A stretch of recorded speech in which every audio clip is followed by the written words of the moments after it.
Oh shit, my book!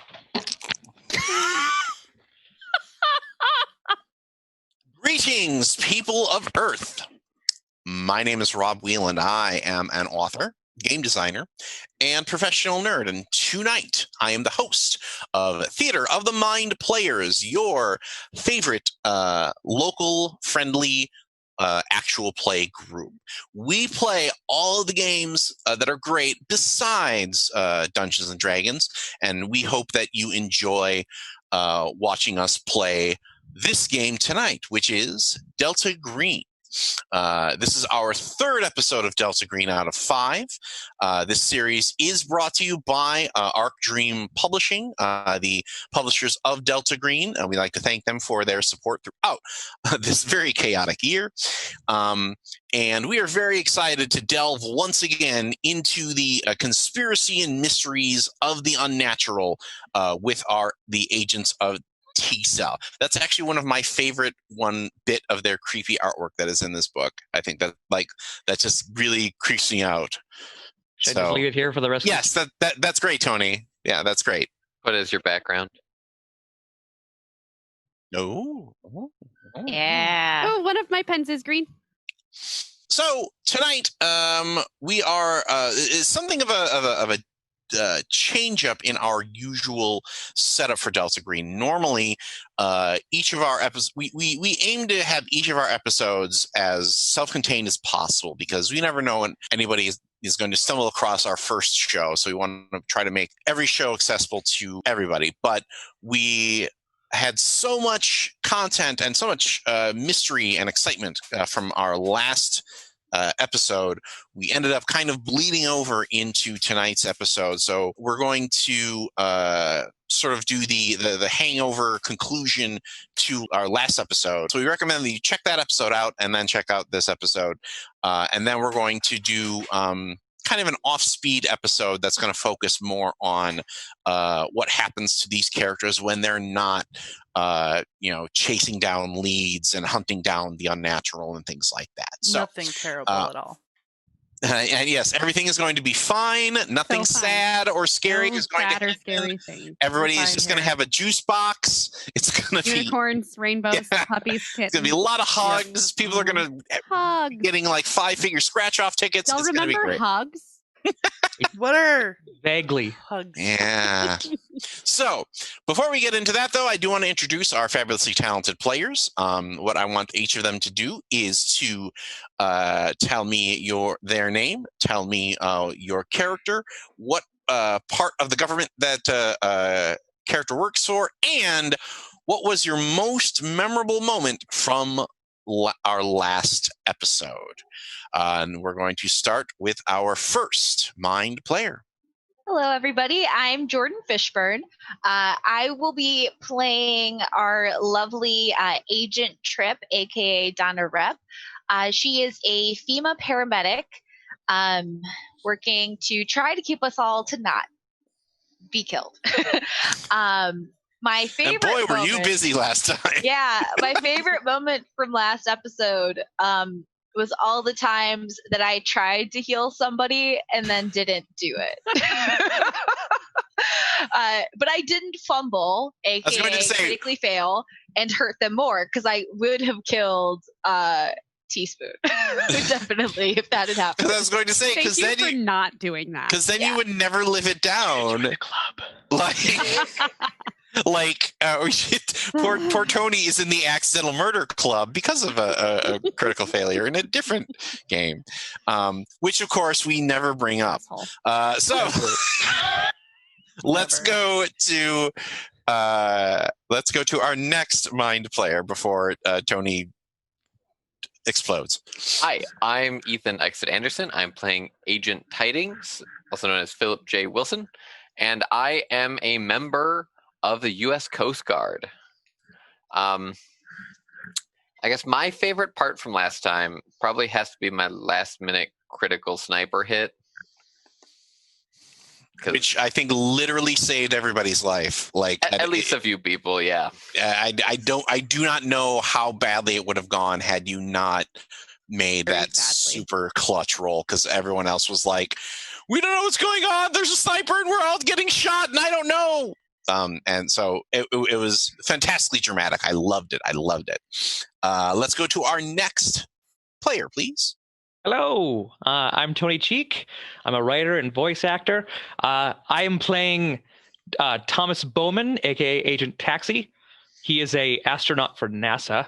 And my favorite part of last episode was Jordan directing me on how to open up a man's intestines.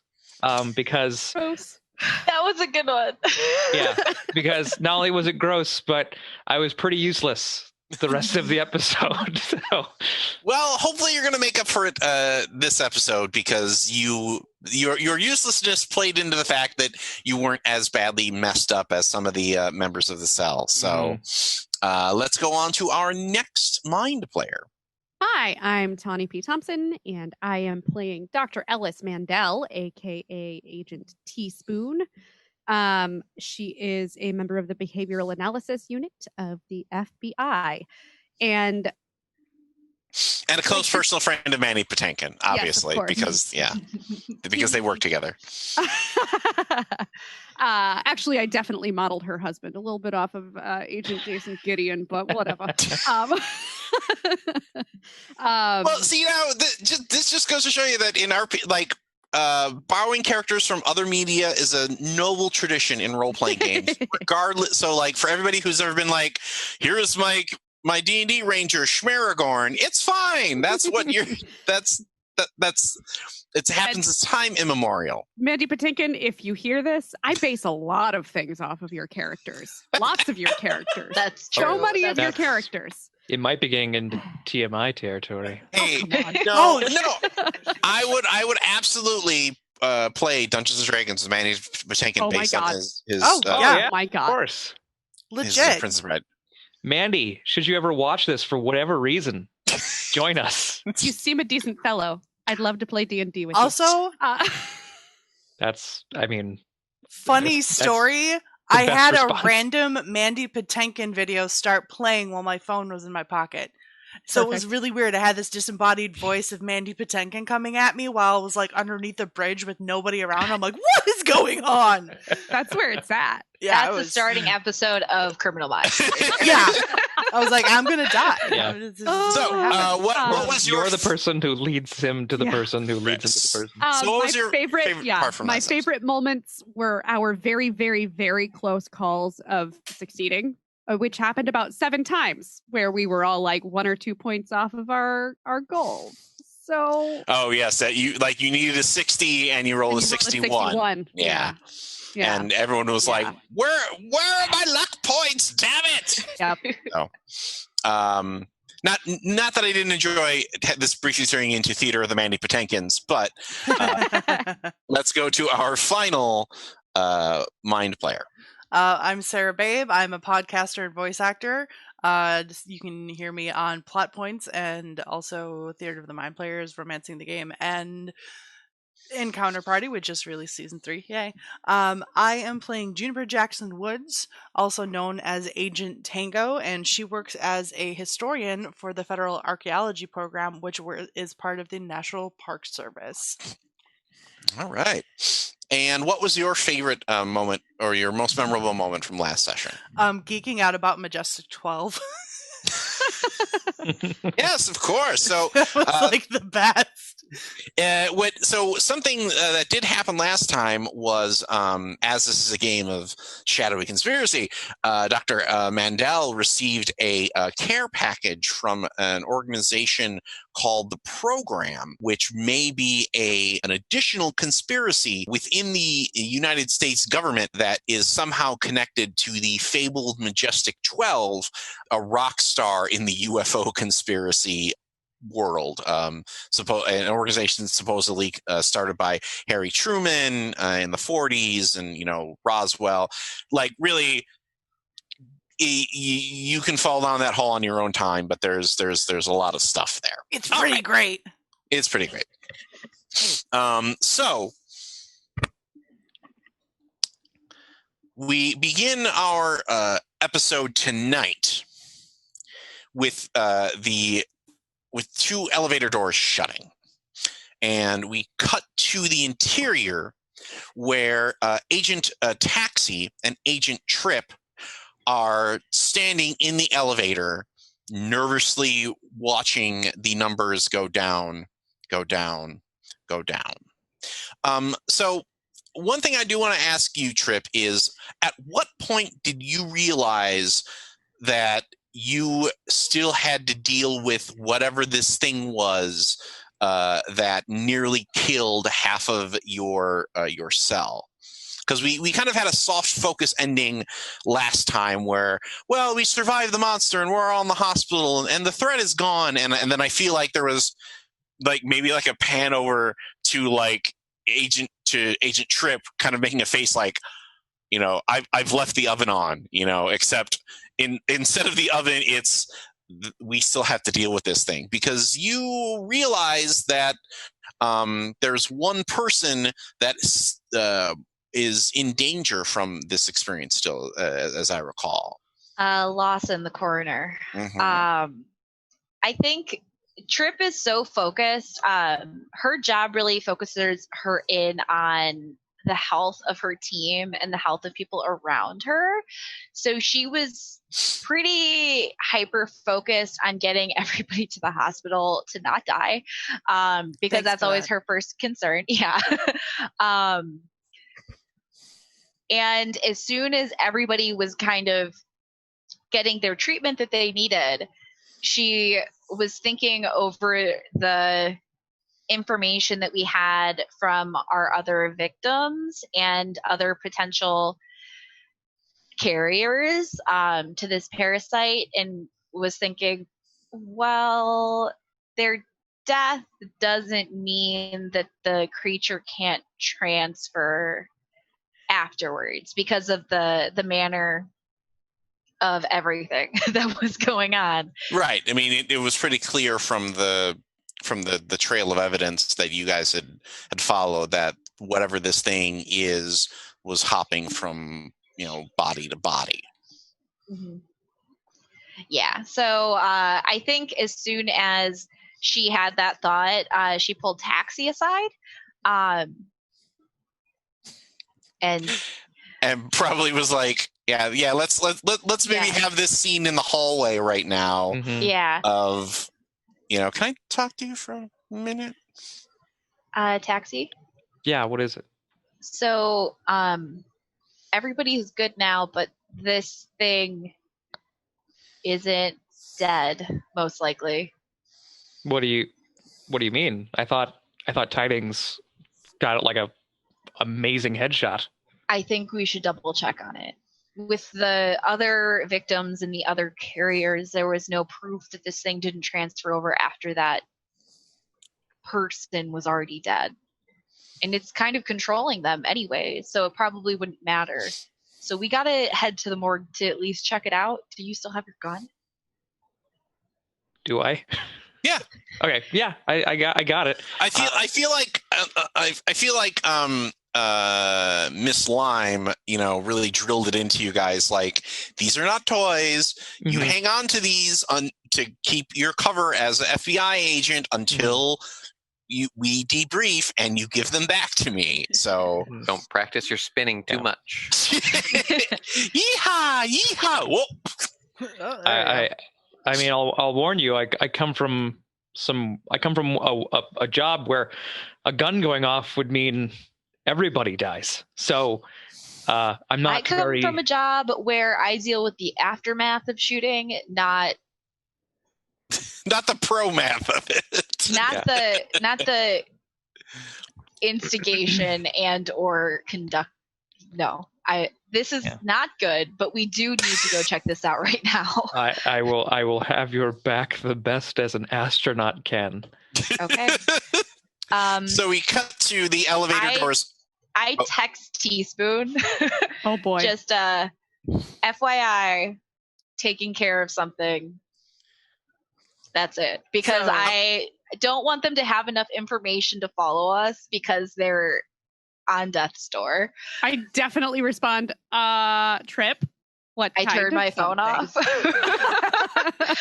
Because if we're about to be there, I don't want my phone to go off in case I'm pretty sure that I'm pretty sure that Taxi is sitting there going, she's only asking me because I'm the least injured. Yep. If you said that to me, I would straight up say, yeah. I feel like Trip would be like, yep, abso-fucking-lutely. You want me to take Doctor of Archaeology and Captain Concussion over here? No. I can roll them down for you if you want. So, just wondering, how much cover does a hospital bed provide? Is it like 50%? Is it like 25%? What kind of hospital bed? Unless Can it's you super wheel thick. me in my bed to the morgue? Yeah. That would probably be best. I just need that little extra bit of cover, so I hit the button that reclines, and it's like. All right. The elevator doors open, and Trip and Taxi walk out into the lower floor, and I have the gun out in is it in hand, or is it or do you have it in holster? It's in hand, but I'm pointing at the ground. So Okay. it's like that ready position where you're aiming at the ground and looking around. Mm-hmm. I'm doing that same thing, but mine's in front, and I got my finger parallel to the gun barrel, so I'm not actually on the trigger. I'm glad that both of you took those remedial gun courses very seriously. I imagine that this is all the stuff that Tidings and Teaspoon like drilled into you during the flight to Most important stuff to know. Yeah, like even if you are plane ride, even if you are peeing yourself, this is the stuff that you need to maintain while you have your guns out. Like when the gun is out, that means that someone is likely going to get shot. Only bring guns out when sun's out. Should we roll for safety on or off? We double checked that, Tony. We double checked that on the elevator. Okay. We double checked each other too. Is your gun fine? Is your gun fine? Is your gun fine? Whoa. Yes, what you really want to do is get both of your fingerprints on both of the guns. That's the best plan. Yeah. So, you make your way out into the hallway, and first, Trip, you've been. I mean, you know that morgue floors tend to be pretty quiet. Like even Dead quiet. Thank you, Tony. well, like, hospitals are filled with rational-minded scientific people, but even then there's a disease of going onto the floor where that all the dead bodies are kept, and it's not even necessarily like there's going to be spooky ghosts. I think there's just a natural aversion to because looking at a dead person reflects your own mortality back on you, and that's not something that people like to do. And so you've definitely got that cold grip slowly squeezing your stomach. And you come around the corner to where the main office to the morgue is located, and it's enclosed in glass, and you get the feeling that because of that whole dead thing, that maybe the cleaning staff doesn't get down here as often as they really should, or if it's 7:55, they're like, I'll get it tomorrow, and then they never quite do. So the glass is a little streaky and a little dirty, and inside you see Lawson, and he's moving very strangely. Fuck. Do I... Does he have headphones in? Give me an alertness check. Yeah. Both of you. Okay, here we go. I brought out a new pair of dice. Hold on, I don't want these dice. For this, I got a bad feeling from these dice. Tawny, can you please enjoy your smugness of knowing that the other players are scared of their dice now? I picked those up, but I was like, that's bad Juju McGumbo going down right there. You need a new dice bowl. I got a 45 when I needed a 41. I So I carried this over from last episode, obviously. I got a 23 out of a 60. Hey, that'll do something. Hell yeah, All right. Taxi. Thank God I switched. I switched. You notice the fact that he does seem to have earbuds in. Okay. And is like mouthing something. Whereas, thank God! Oh my God! Whereas, I think actually Trip's gun might actually come up like, okay, we got to do this, and you're like, wait. And we cut to the inside of the theater, or the morgue theater office, and Lawson is singing Cry Me a River in a very off-key sort of, Cry Me a River, Cry Me a River. Oh boy. Great. So yeah.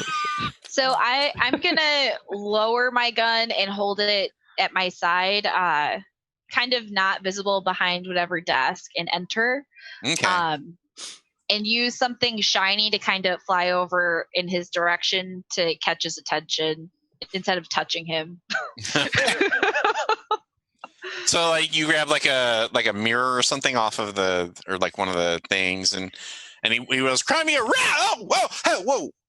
Oh. Lawson, hey. Hey, Agent,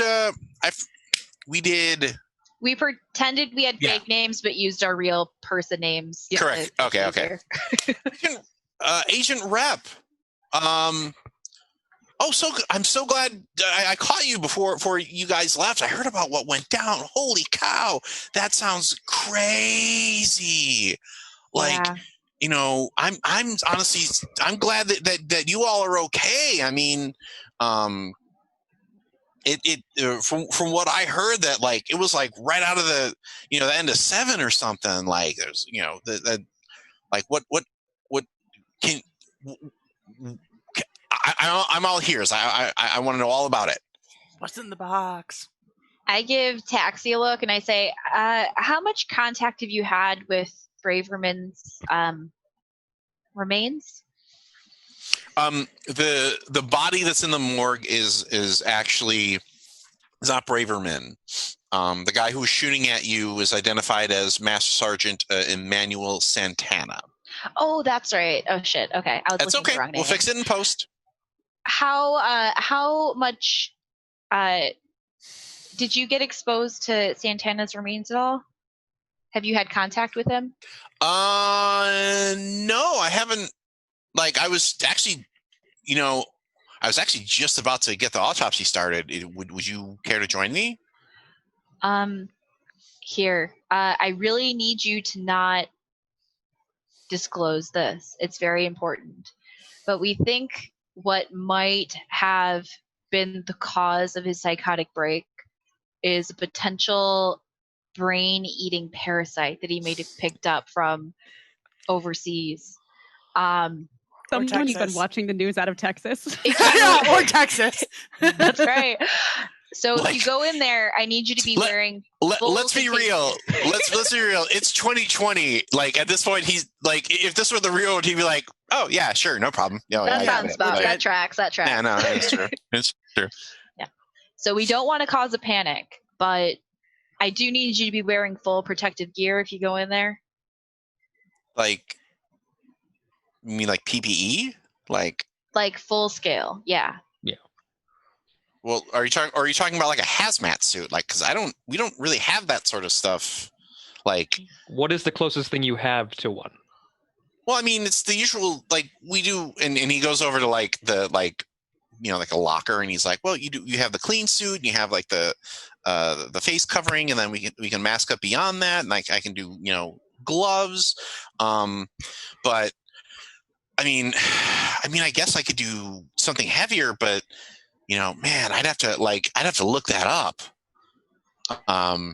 Is that something you might have in storage? Maybe like I get like really because it's not even necessarily just the equipment. Like I'd have to review. I know there's a binder around here somewhere. Hold on a second, and he starts kind of digging around the office. Like, wow, where did I put that thing? Are his hands out of view? Well, he's like digging around. Yeah, like in he's like digging around in a desk drawer at this point. Because I just feel like Taxi's getting a little nervous, and he's probably. Yeah.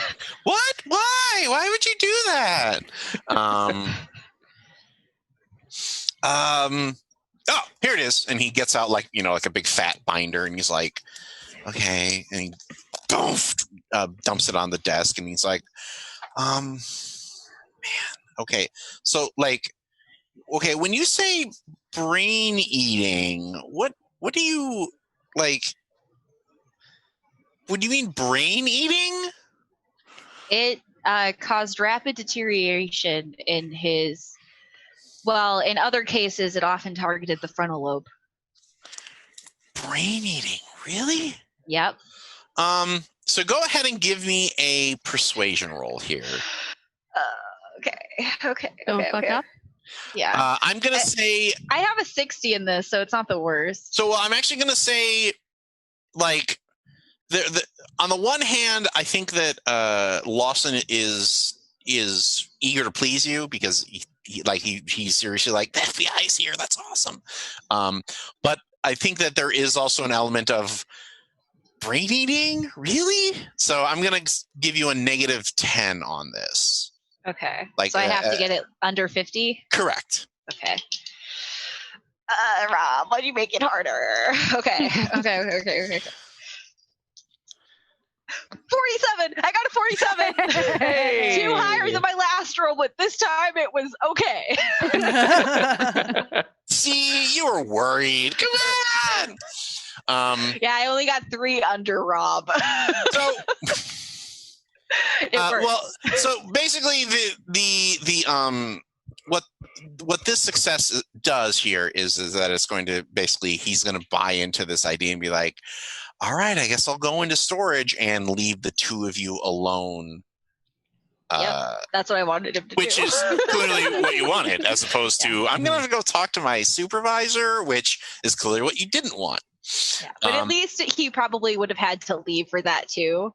But this one, it just means this way we could maybe walk out all cool like, as opposed to the other way where we like time to go everybody and wheel everybody out of the hospital room. Yeah. All right. Well, I think I know where the hazmat, where the heavier stuff is in storage. Like, oh man, Okay. like really. we can guard the door to make sure nobody else enters while you're out.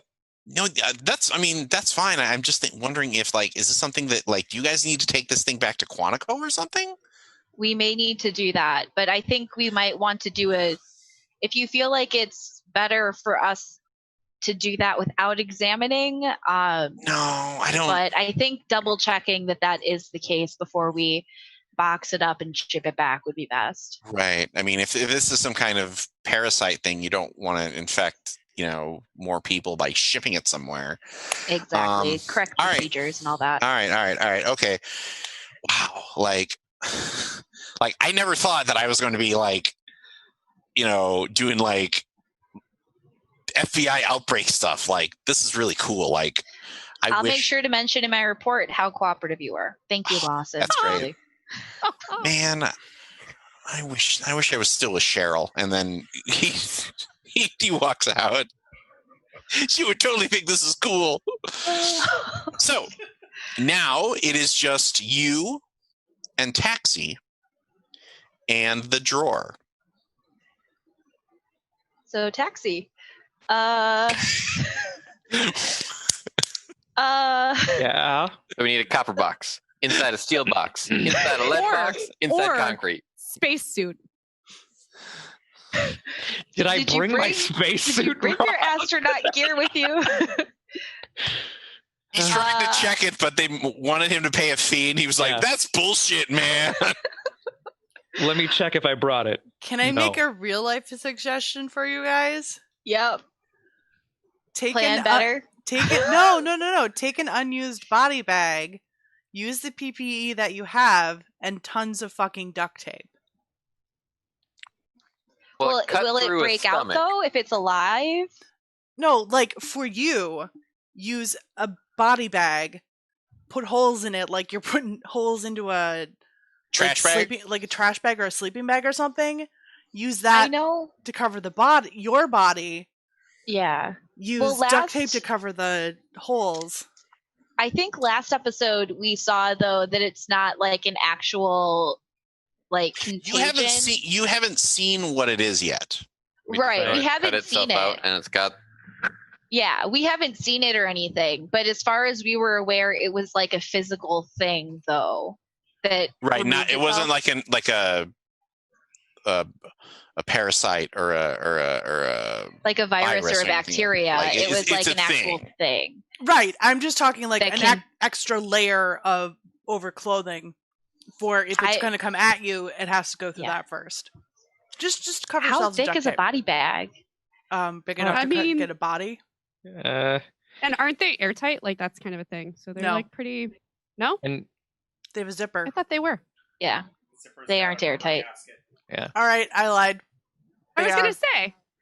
Oh, okay. Because they always show in the cop shows if someone gets zipped into one and they're not supposed to, they run out of air. Okay, that's fair. I just thought that was a little flair that they threw on there to make it more spicy. But that's great. Taxi. Let's suit up. You really want to with how cleanly it is down here? or lack thereof? Well, it's actually fairly clean within a morgue Inside, yeah. space, and you Okay. can find like basic scrubs and things like that to wear. Okay. It's if you want to MacGyver these other suits, that's going to be something different. They don't want no scrubs. Yeah, I think our man. clothes are fine. I'm a bitch. I do think we saw him like check out his PPE area, so I'm Mhm. just gonna see if there is anything like sturdy in terms of like aprons. 'Cause Yeah. I know sometimes they have like the rubber apron. And Yeah, stuff yeah, like yeah, that. yeah. They have Mhm. stuff like that. So I'm gonna grab 2 and put one on the front, one on the back. Okay. Also, Brad just confirmed via the interwebs they are airtight. Okay. So Okay. I was wrong. Completely, Okay. 100%. I'm Also- glad that the cop shows didn't lie to me Also notice That's probably- That time. that time. Also, That known could've as just been, cadaver pouches. Cool. gross. That's great. Mm. I like that a lot. So, Taxi, do you want to open the drawer and have me try to shoot it, or do you want me to open the drawer so you could try to shoot it? Oh no. What are you more comfortable doing? How good at you are at marksmanship? 43. Uh, That's not present. Teaspoon, it's not helpful. Do you where would transfer that? That would be powers to your me? firearm Oh, skill. 20. Me too. Okay, rock paper scissors. So Or yeah, you so at Molotov skills. Okay. We're going on 3. Okay, on Hey, 3. yeah. Are we going for opening oh my the drawer God. or Just shooting do it. Just do it. I'll tell you Rock, more. paper, Scissors. Rob! Sorry, what, Rob? What? I was going to say more Delta Green operations hinge on rock paper scissors like this than any other thing. I'm sorry, Tony. It's fine. Please continue. So on 3 for who has to shoot the thing. Okay. Okay. Rock, paper, paper, scissors. Snip, snip. So Okay, that you was have to do paper it. for Jordan and scissors for Tony. Tony wins. Gets to shoot it. I still have my gun out and ready. Okay. Gunk. Bah! And I do it like I'm ripping off a band-aid. Bang, bang. And inside there is a zipped body bag. Okay. And Cadaver I pouch. shoot it. You're just going to shoot the body bag? I am just going to shoot the body bag. Because it had his name on the drawer, right? Right. And Thomas doesn't. I mean, Agent Taxi doesn't know any better. He's an astronaut. Okay. Some would say he's a space case. Okay. I So step back and monitor, ready to shoot. all right. Where did I put my dice? Oh, So Do you get advantage for firing at point blank range? oh no. Like what's going to happen is I'm going to roll my dice and that's going to tell me if he actually hits the thing. whatever this thing is, or if he's just putting bullets into. It's not Okay. going to Yeah, flesh. ricochet, is it? Well, I'm gonna- depends on what I roll. Like that one will. If I roll a critical fail, that I'm will gonna be pretty obvious. I'm going to stormtrooper and just completely miss at point blank range, aren't I? You miss 100% of the shots you don't take. This isn't sports. Boom. A slug goes into the body. Okay. Nothing And then else. I'll- Monitor. Okay. I turn to Trip and just go. Where did he shoot it? For What was the podcast entry room? listeners, he shrugged. So basically, assuming that the head of the body was facing the door, he just put a bullet like pop down. So In the head? Okay. probably in the head. Though Did I- you also know that when Tidings took Santana down, he hit Santana in the head. Okay, it was a headshot. Yeah. I'm going to grab a pair of forceps from the tray, keep my gun trained, and slowly unzip as much as I can to With view it. forceps. Yep. I'm a trained medical professional. I have skills.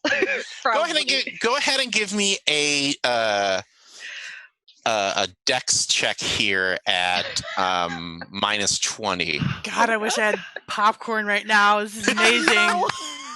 -20. Okay, I got to get under 30. See,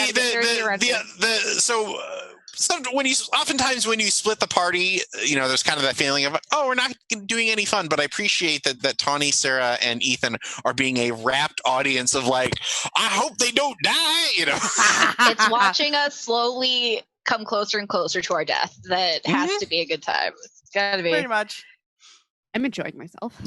That didn't make it. That was a 69, which I feel like I kept rolling last session. Okay. Just FYI, I'm pretty sure. Nice. So, because I have a way I really hope this is going to work out, but I don't want to say it in case it's right.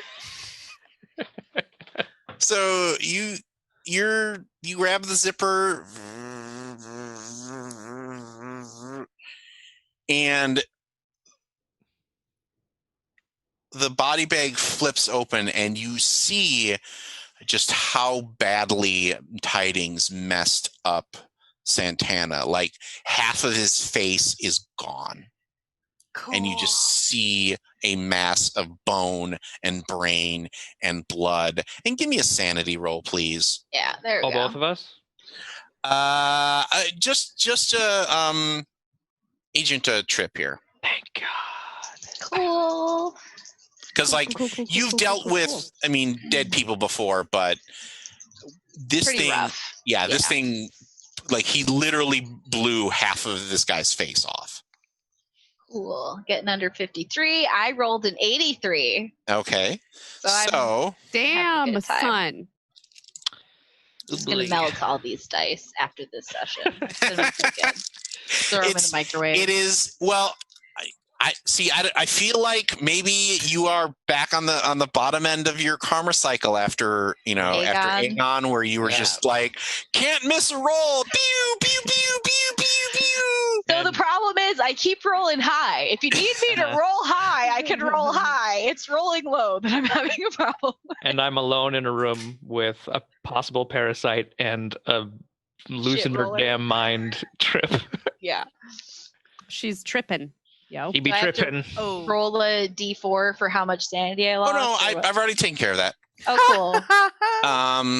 Go ahead and lose 5. That's cool. Damn. It's so that's rough. But what really hits you is when the non-exploded half of his mouth starts to move. Oh my God. And it says, liar. You're a liar. I shoot. Boom. I aim for the torso. The torso this time. Okay.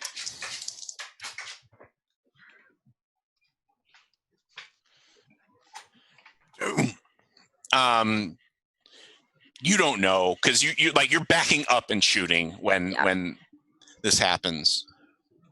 Was that? I can't ask. Can I? What? What are you going to ask? Is that something that really happened and I saw that, or was that something in her mind? All you know is that she backed up and shot. Okay, that's all I know. Okay. Fuck. Nice. So I'll just be like, Trip, are you okay? Do you see him? He was talking. He was just talking. Trip, all I saw was you shoot him in the torso. Maybe. Are you okay? Yeah, maybe. I don't know. You didn't see him talking? Was he talking? I don't see you. I can't imagine why. Look, I don't want to look, but half of his face is gone. I point my gun up. I take a breath. And I'm gonna holster. If I'm seeing things that aren't there, I probably shouldn't have my gun on me. Trip, you're the medical expert here. What do you want me to do? I need to look. Oh, God, I need to look. I grab some equipment. I finish unzipping the body, standing as far away as I can to see what we got going on. And I have my equipment cart next to me, close to the wall in case I need to book it away from there. And I start cutting into his torso, the Y incision. Mm-hmm. Just as an FYI, I did lock the door to the morgue. Right. So if he does come in here, lost and come back, it will be locked.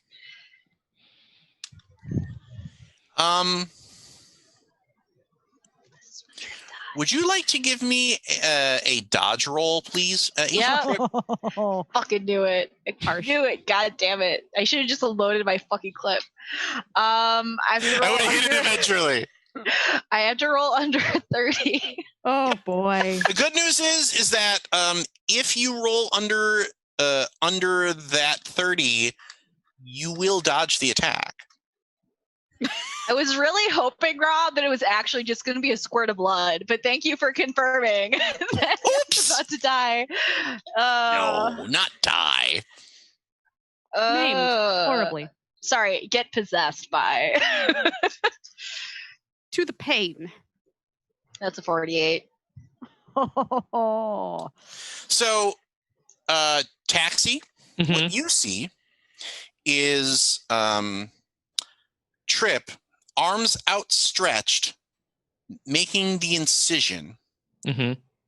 and then a blur of movement, and then Trip slumps over the body. Oh my god. I pull her off and I immediately shut the Shoota! You pull Trip back, and crawling out of the chest cavity is this fleshy mound.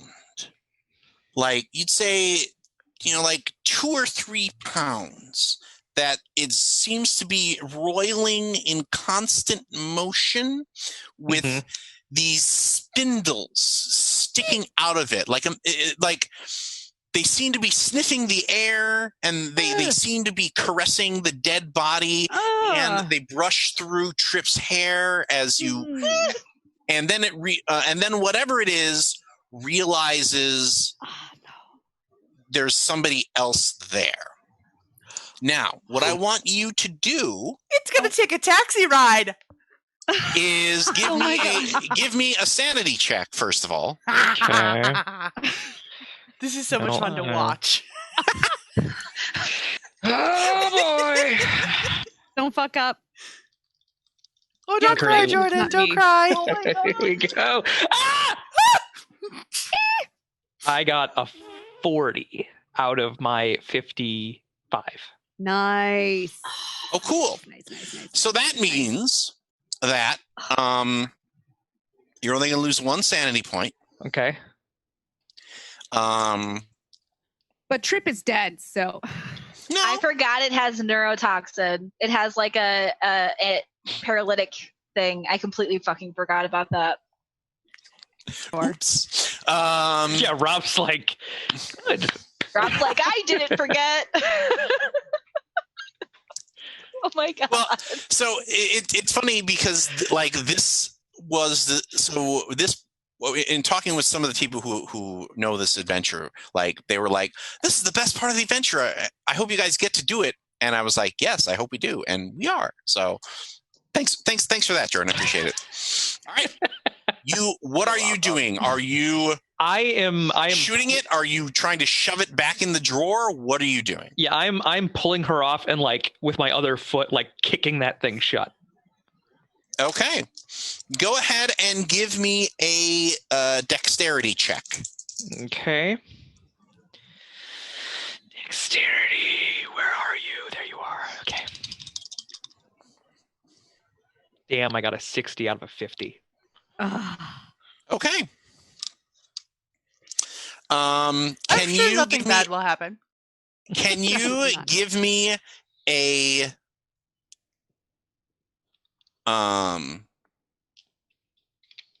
Can you give me a dodge check?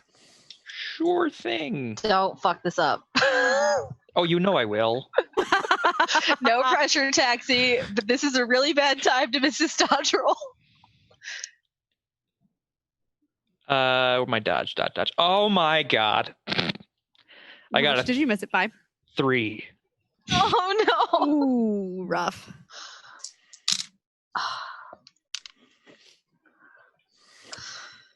I mean, it's not like you guys lock the door and nobody will be able to come in and get you. But if you missed it by 3 and you need a 30, that's a critical fail, right? 33? That's right. It is a critical fail, isn't it? Ethan with the math. Oh my god. Taxi ride! Taxi ride! I mean, bring it on, Rob. What's happening to me? Can I do a con check? So Try to fight off the toxin? So here's what happens. You kick the door and Rolling it up a new basically character. slams shut and then swings back open because you kicked it so hard. Uh-huh. Oh, good. Yeah, fantastic. And this thing leaps out at you, shifting in midair from an amorphous blob to a spider with 1,000 legs, and just hits you full in the chest with the spines. And Is it like a puncture, or am I just yes, hit? Oh, I'm punctured. yes, Even with his rubber apron? that may have saved his life. Oh, man. So you hit the ground and you are awake and you are cognizant. when it starts to eat me. No. Oh. Because you hear something rattling at the door.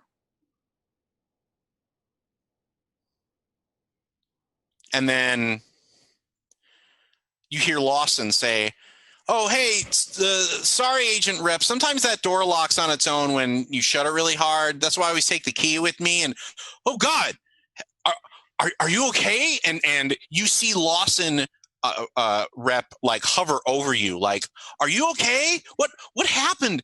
And then you see the hand Oh no. of Santana grab Lawson and pull him off of you, and you hear a like, "No, whoom, whoom, whoom, whoom." Am I paralyzed right now? Both of you are. Okay, so we just have to listen to this. Cool. Oh no, Trip gets to listen to it. You Get to see it. get to watch. Oh, good. As Lawson, lying on the ground, is gently set on the ground by the half-faced dead body with a scalpel in hand. He leans over Lawson and makes that same incision that you saw Trip make. Pulls open the cavity, reaches to his chest, cracks it open, and the thing scuttles from Santana's belly into Lawson. Why's this got a scuttle? Can I just Scuttle? jump? It's a creepy spider. Because it's a creepy spider. It half scuttles, half inchworms. Is that better? Like, I don't know. Oh, no, it's worse. It's worse. It's worse. Sea urchin. So basically it kind of like stretches itself out with the spindle limbs and then pulls the rest of its mass forward, stretches out, pulls the rest of its mass forward, and then finally bloop, into Lawson's chest. Oh, undulates. And he sits up. Oh, thanks for putting another word to that, Brad. Undulate. Lawson sits up, Oh no. looks around, thinks for a few moments, Oh, don't think. Thinking's bad. then gets up, grabs one of the apron, the thick aprons to put on to cover the fresh incision, you watch him head towards the door, Taxi, and he puts his hand. He stops. He smiles. Nope. He comes back, leans over Agent Trip, and kisses her on the forehead. Oh! I'll see you around, baby. Ah! And then the thing piloting Lawson disappears into the night. And that is where we will end our first act of Jordan needs to our make a sanity check. of our Yeah, I'm just gonna say it. That didn't go well. Oh my- Well done, you guys. Nice job. Smooth Oh, move. kitty! that At will least be we confirmed it's still actually alive. that will be our first act. We'll be back for our second act, where the players, where the agents deal with the fallout from their case in just a few moments. We'll see you then. And welcome back to what was an intense first act where Agent Taxi and Agent Trip ultimately failed in their quest to subdue the creature that had been killing its way through the Arizona desert. They survived, but the traveler lives on. So, before we get too deeply into our home front elements, what I would like Trip and Taxi to do is to give me a sanity roll.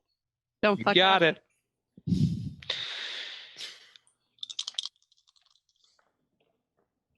Below 53. I rolled a 1. Oh my god! Wow. I rolled a 19 under my 52. Okay. Where was this in the choices that mattered Right? a little bit earlier? That would have been pretty great. Well, I I'll think tell it's you. rigged. I'll tell you. Actually, just for my double checking, I rolled the 0, and the 1. Is that 100 or is it 1? No, That's that's a one. That's Okay. one. Yeah, That's you're what I good. thought. Okay, good. I was You like, cool. fuck. You cool. Jordan is like, no. It would be Ah. a 0, 0, 0 to be 100. Okay. So Okay. that 0%. means that I'm actually going to say you don't suffer any sanity loss whatsoever, Trip. And Taxi, you Wow. only suffer 1. Oh, wow. Wow. I was expecting a lot Well, worse. because you made it, and I feel like your justification is like, I should have been dead, but I'm not. Yeah. That's also my justification, but it didn't harm me mentally for thinking that. I survived versus I should have been dead.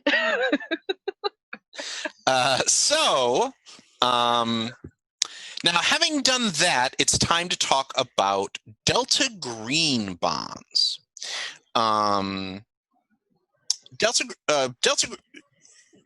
Every character has bonds. They start out with these bonds, and those reflect the regular people who essentially they're fighting for. Like, this is the reason why I put myself on the line, because I don't want my family or my friends or whomever to be destroyed by these unnatural creatures that I have encountered.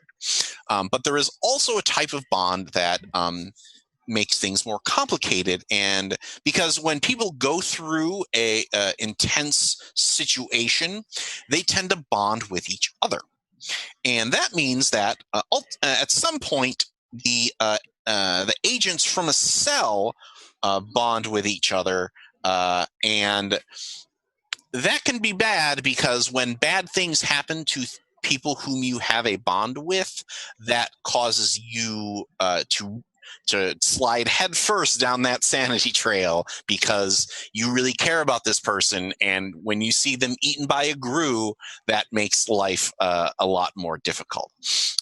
So what I want everybody to do right now is to give me a sanity check and tell me if you succeed or fail. Just a flat thumbs up, thumbs down. What can possibly go wrong? I see Teaspoon and Tidings and Taxi all having a thumbs up right now. Boom. I also have a thumbs up. Oh my God.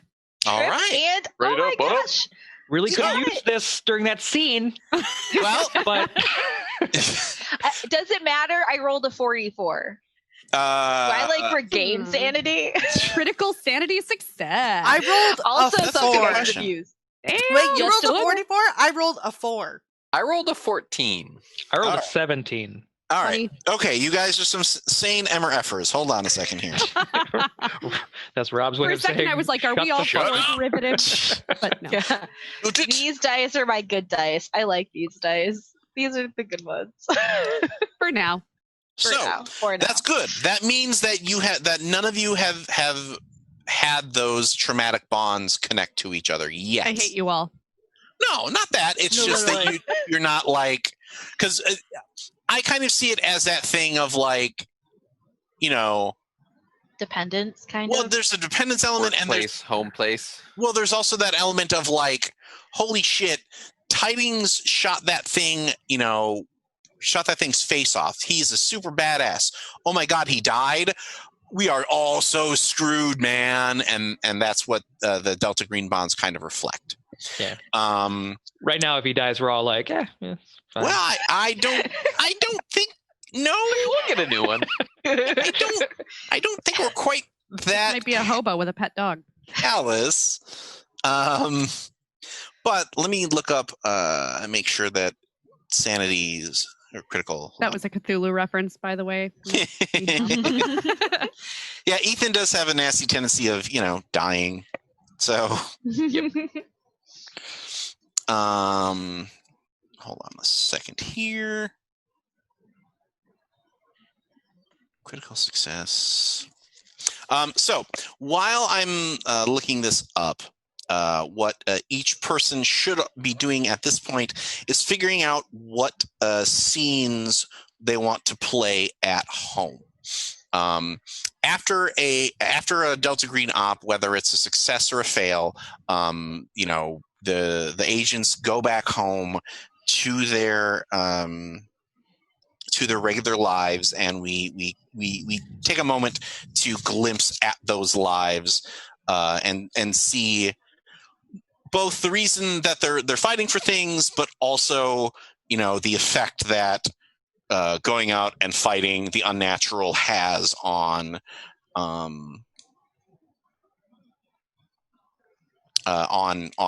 their psyches. So it looks like you don't actually gain anything specific for a critical sanity success, other That's than fine. the fact that you are not messed up any more than you already are. Personal joy. Yay. Yes. Yeah. That So- works. Trip and Taxi. Did you tell us everything? Yeah. No. Actually, that was going to be my next question is, what do you tell Miss Green when you inevitably go back home? Wait, I did discussed that with the team before. Yes. Did I miss how our hit points are back or anything like that? We'll get to that in a moment. Okay. I think that we should remain completely truthful in our reports. I would think say it's a don't good say a damn idea. thing unless we're asked. I do think it's a good idea to mention that this thing is still alive and that it took Lawson. But we could possibly use you as bait. Yeah, but I don't think if that's our plan that Miss Green would necessarily disagree. I let Trip completely describe the incident, and I make no mention that I actually witnessed it. She says she heard it. I concur, but I don't elaborate.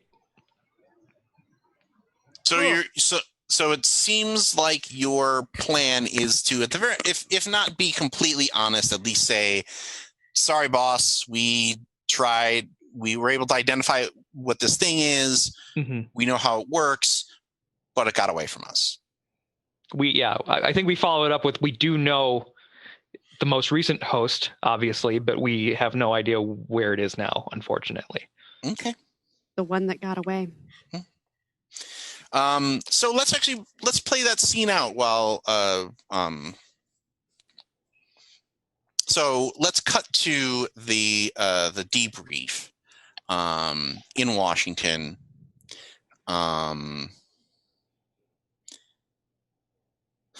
Except so when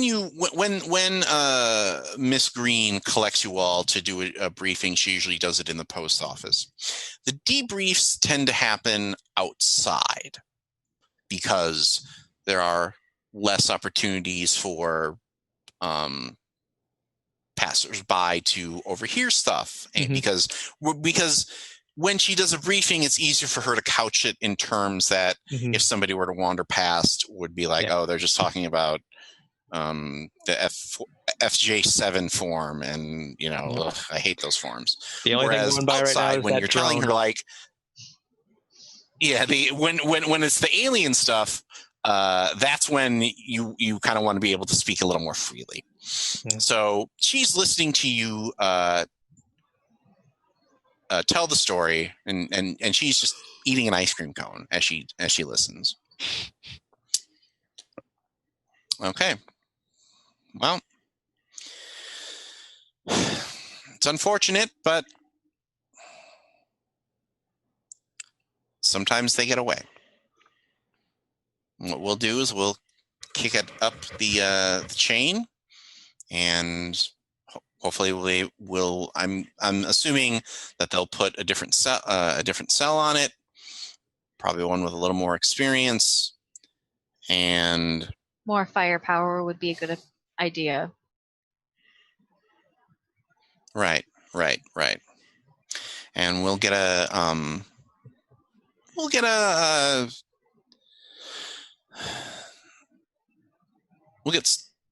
track on this Lawson fella. We'll start with this family. They might know where he might go, although if this thing has been knows how to disappear like it does, my guess is that it's probably not going to go to it's probably not going to stay in Arizona. It's going to go to an entirely different part of the country. Trip or taxi? Do either one of you mention Cheryl? Oh, I didn't think of it until you just said it just now. So no, I did not mention I was going to say the same thing. I was going to say because of the fact that I didn't know until you mentioned it. Yeah, I don't think Taxi does either. I'm sure it'll show up in a background thing. Okay. The other thing that I want to know, if you ask about Miss Green, is do you bring up your gift from Harry S. Truman? Or is that something that you leave out of the report? I think I artfully leave that out of the report. Okay. Okay. So unless someone else brings it up. And then I'll be like, you know about this? Good, because she's finishing up her cone, and the general vibe that you've gotten from Miss Green from this debrief has been like disappointed parent. She doesn't seem angry or upset. She just kind of feels like, this was your second time out. You guys are lucky that you came back at all. I mean,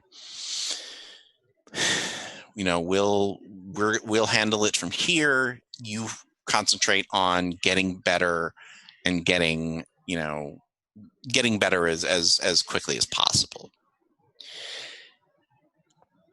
And then she's about to start biting into the cone, and she stops. Is there anything that you're forgetting to tell me? The reports were rather comprehensive. You have that folder there in front of you. So I Oh yeah, no, I read it. I read it before I came out here because I didn't want to get any ice cream on it. So that's it? Everything is in the report? I mean, should there be something else in the report? Yeah, if we forgot it, then Is there something it's we still weren't aware of? forgotten. Well, just sometimes, you all had an intense couple of days. You could have forgotten something, or maybe there's something that you didn't feel comfortable putting in writing. I feel like you're referring to something specific. Is there something you have in mind? Is there something that you have in mind? I wish I did, but I don't.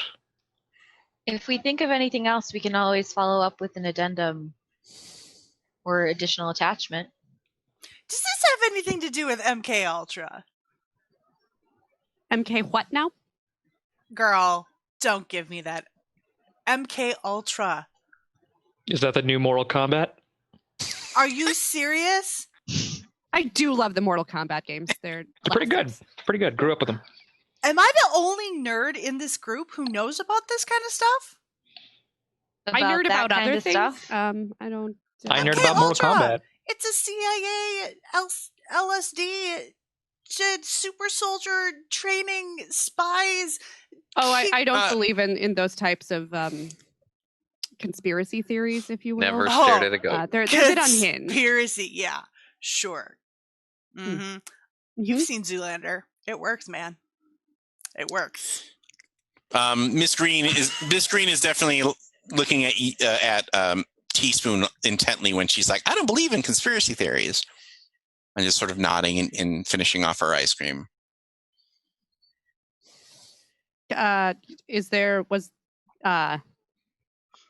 Ms. Green, was there something there? Is there something on my face? Did I when No, I with I the mean, ice cream or all I'm over saying here? is you might want to reconsider your position on conspiracies, given that you are part of one right now. Okay, that's on a different level. You all should be aware that there are other organizations that have the same focus that we do. Oh, like Warehouse 13 and It's a TV show. X-Files. Yeah, I was making a joke. Just be careful out there, because they may be dressed in sheep's clothing, and they may offer to help. But there's always a price. And it's probably not one that you want to pay. And she finishes her cone. Well, Are you talking Now- about lizard people? y'all should go home, get some rest, and we will be in touch the next time that we need you to heed our call. Don't feel that you failed. You still did a lot of good work out there. You'll get the next one, and we'll take care of this one. All right? Okay. Right? So, everybody who was hospitalized, go ahead and roll a D4. Oh, I have to pick a D4. Turquoise or purple? purple. Purple. Turquoise. I rolled a 1. You always choose opposite of what people tell you to choose. Okay. I don't know if that's good or bad. Was I going for high or low? High. That's how many points you get back Oh, great. after a week in the hospital. Oh, Or a week damn. in the hospital. 2 now. Your toe healed. My husband will Congratulations. not be suspicious at all that I'm at a 2 out of 10. Don't be suspicious. Don't Yeah. be suspicious. Don't be suspicious. suspicious. Don't be For your suspicious. downtime, can you just stay in the hospital? I'm just gonna hang out here. I live here now. I'm sorry, guys. I mean, maybe. So the assumption is that when you recover or recuperate, that you kind of roll per day. But I'm going to assume that in this case, you're going to be you're going to be doing that anyway, because like it's basically you try to roll under your con, and when you successfully do that, you get a hit point back. And you do that, I believe. Let me make sure here. So if we want to do this, we can do it basically day by day, every and roll up until everybody is healed up, or we can just sort of fast forward and skip ahead. Hand wave him. Yeah. Like the way that so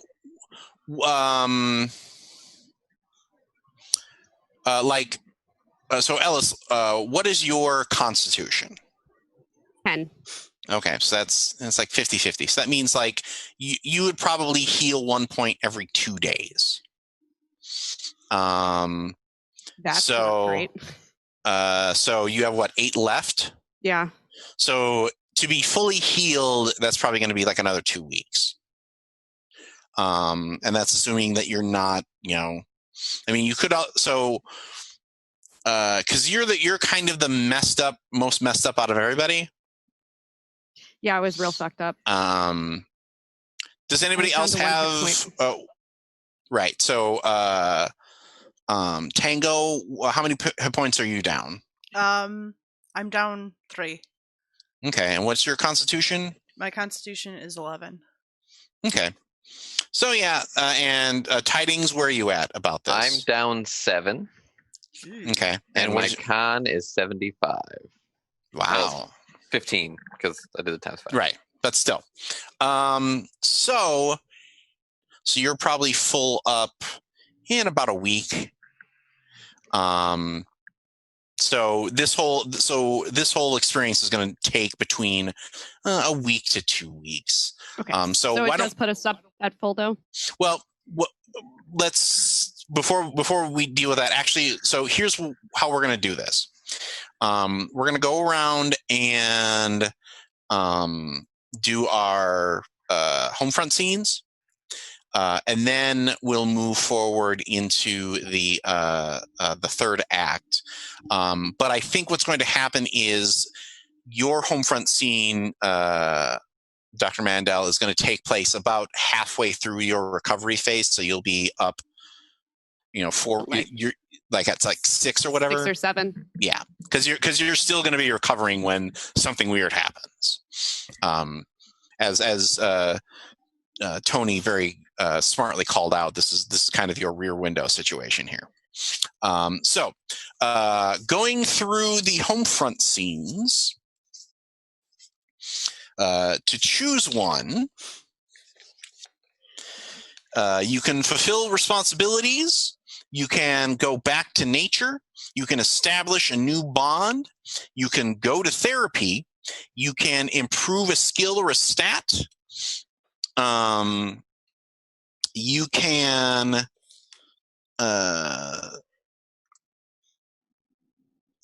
you can do something with your personal motivation, you can do some special training, you can stay on the case, or you can study the unnatural. Now, if anybody decided to burn to use a bond to absorb a sanity loss, I want to play that scene instead, so you don't actually have to make a choice of your personal pursuit. Okay. So, who wants to go first? I know that Taxi, you want to stay on the case, it sounds like. Yeah. I don't have to go home. And you want to go right now? I can.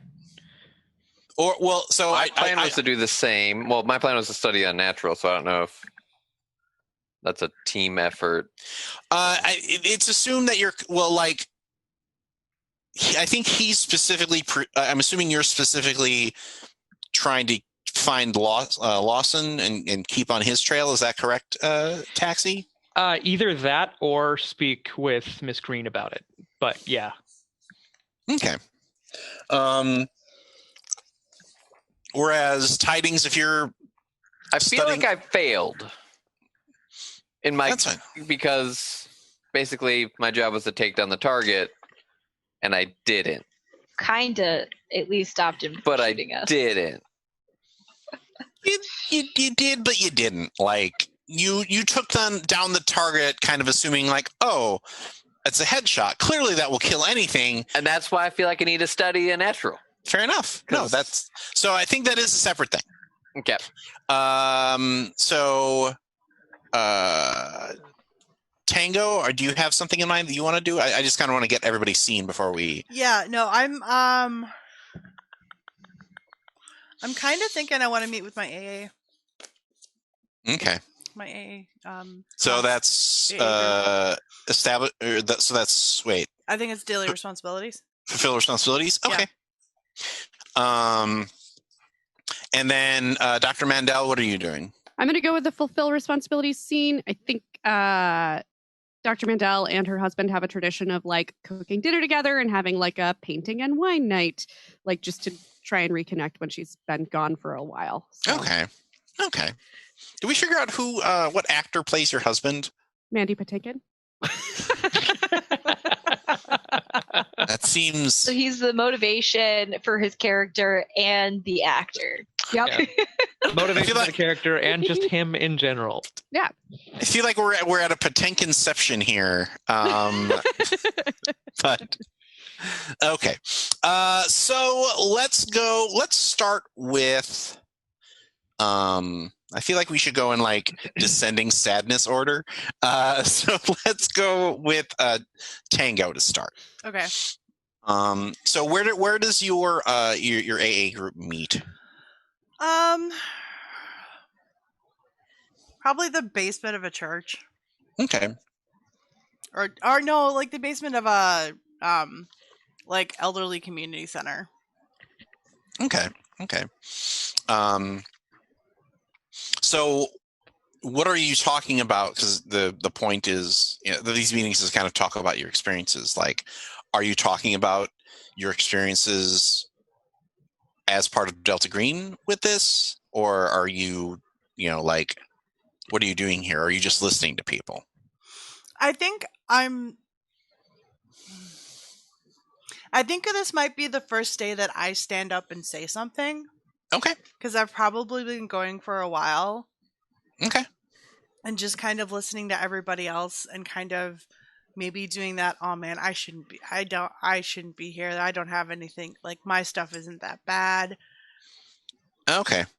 So the leader of the session is a older black man,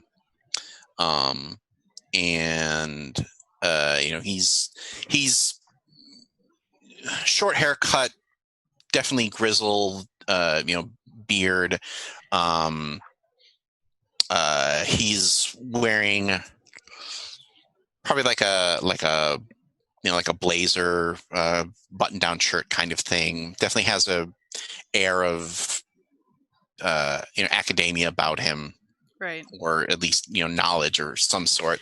And he's like, "All right, well, thank you, Janice, for talking about your experiences. I know that we joke about how children drive us to drink, but I mean, I've been there. We've all been. Well, anybody with a kid has been there, and you wonder, like, am I doing this thing right? Is this how this is going to be forever? I mean, there are great days and there are rough days, and it sounds like you had a couple of rough days, Janice, and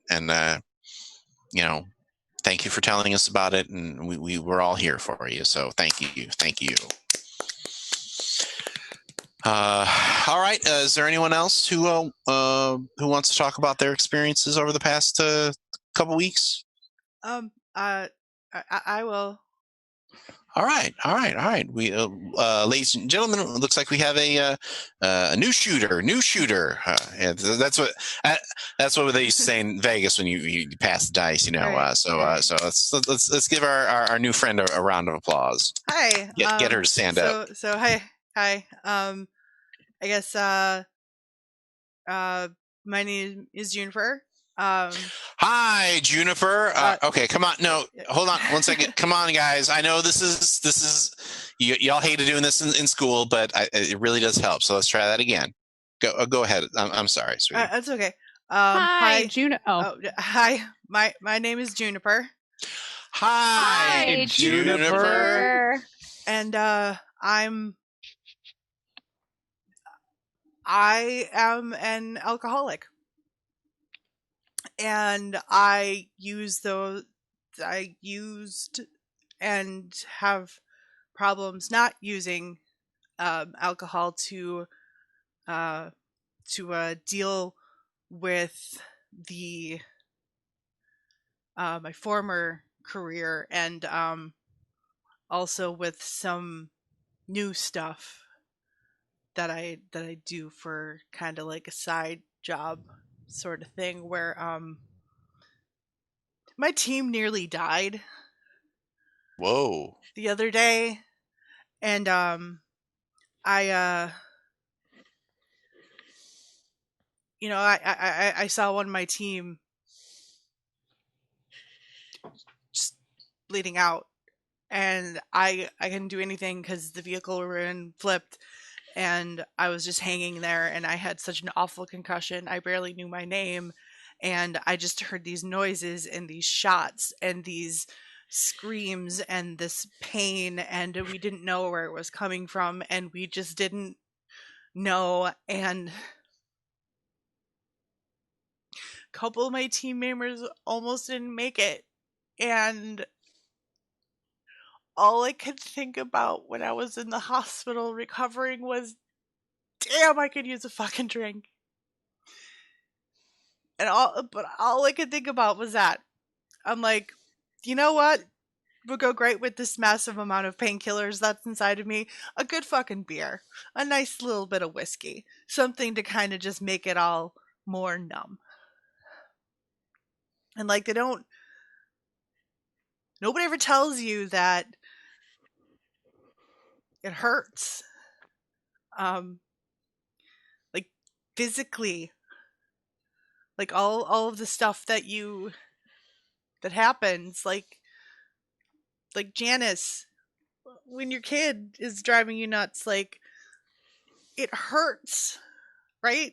To like know, like that uncertainty just like hurts, and you just don't know if you're doing the right thing, and then you're kind of like, am I the bad guy, maybe? Or like, is this,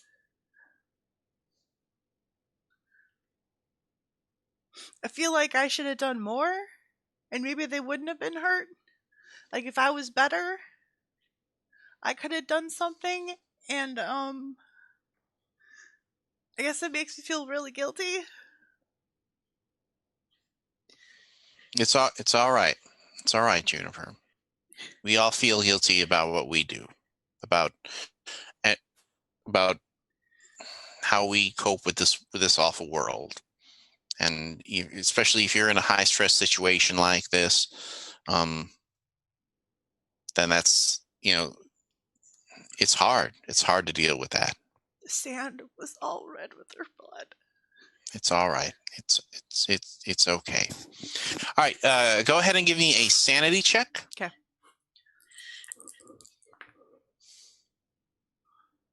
All zeros?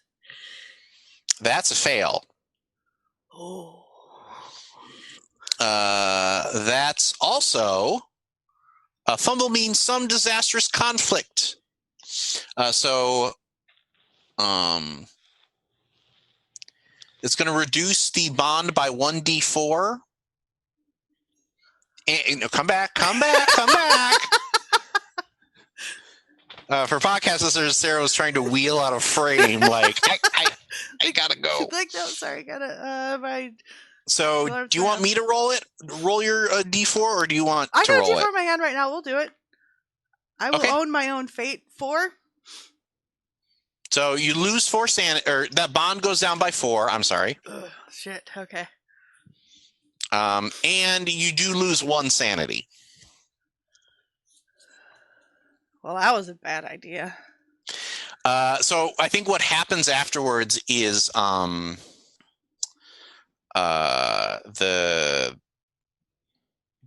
leader. Did I give him a name? I don't think forget. you gave him a name. Okay, we'll call him Dwayne. So Dwayne comes to you afterwards, and he's like, "That was pretty intense. I think you might be better served.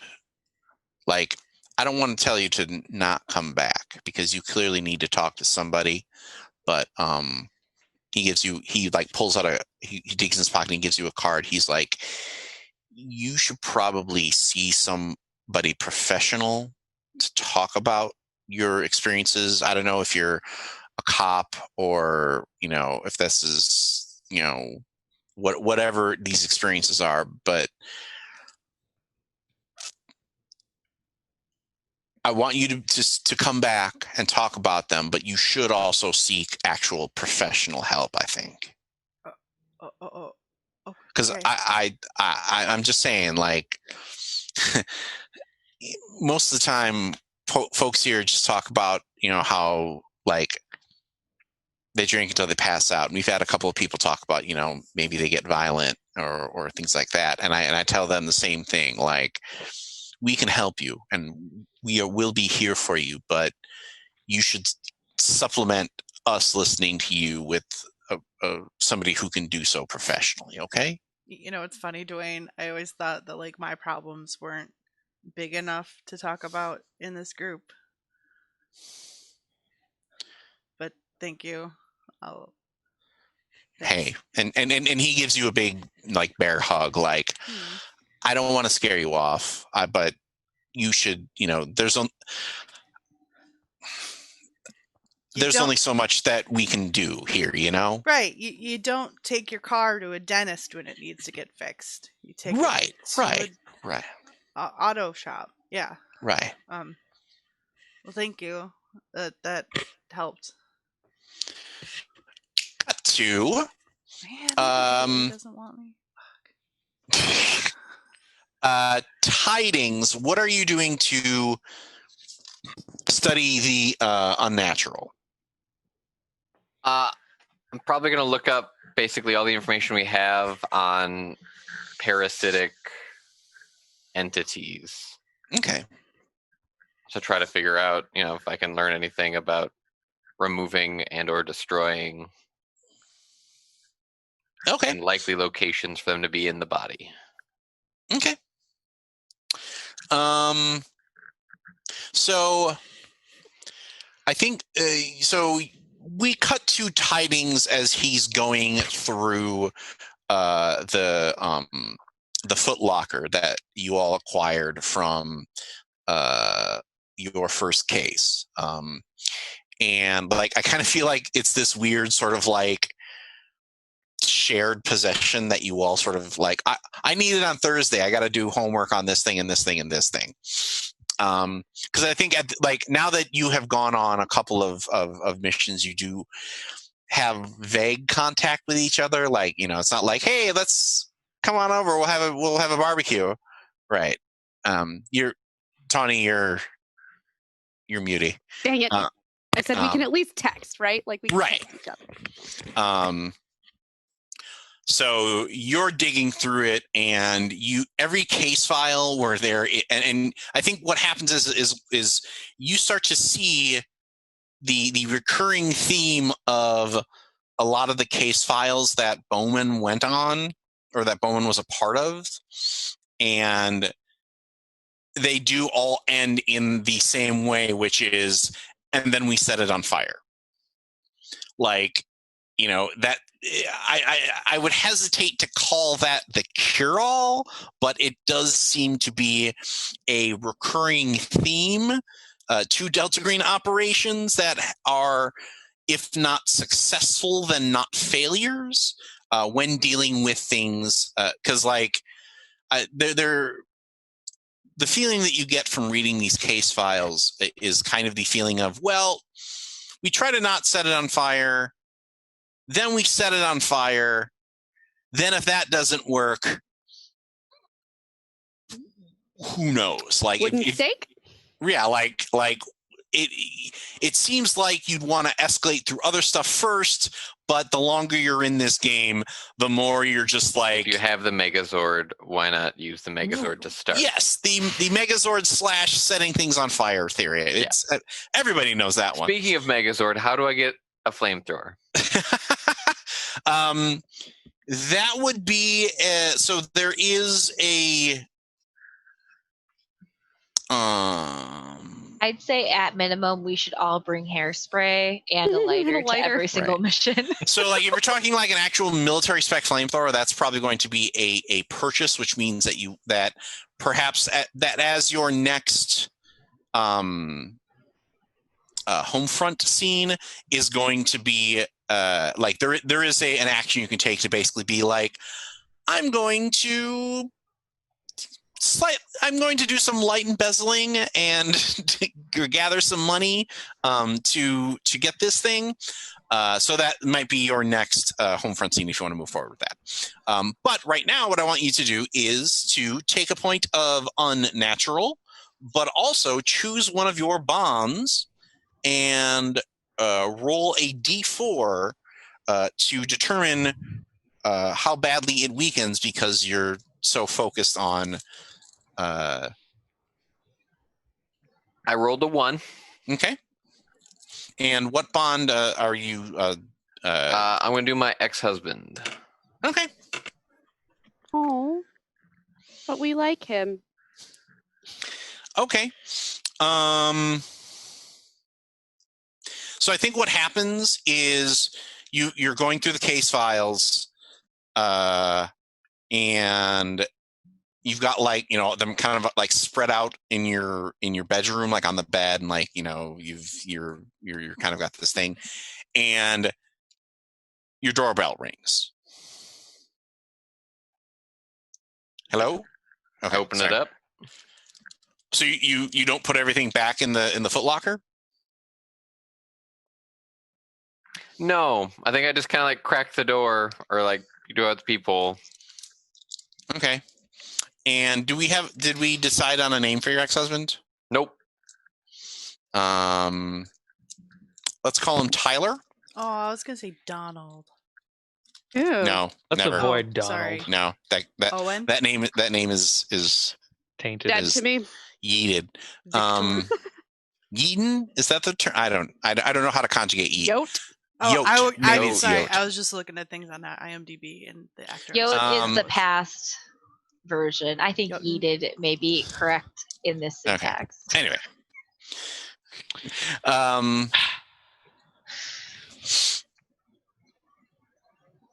So he knocks on the door and he's like, "Oh, good, you're home. I texted you a couple times and you didn't answer, so I just decided to stop by." I'd love it when you stop by, but there's a work thing. What work thing? Do you have like a manatee in there or something? Like, what do you mean a work thing? And this is why you're my It's more of the classified nature. Are you serious, Philip? Classified nature for the Coast Guard? At this moment, yes. Look, honey, if there's somebody else in there, that's fine. We are living our separate lives. Would it And be I know- easier if I tell you that in the future? No, okay. Do I have to like send you an email about how to properly deny a booty call? Oh. As tempting as that sounds at the moment, Oh, come on. I mean, it's fine there's hopes up. if you don't want to, I get it. Honestly, it was my mistake. I should have figured out that, I texted you like 3 times and you didn't text back. So I should have just figured that you were busy or whatever, or whatever.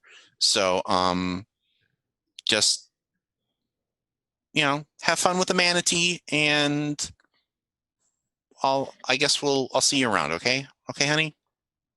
Okay.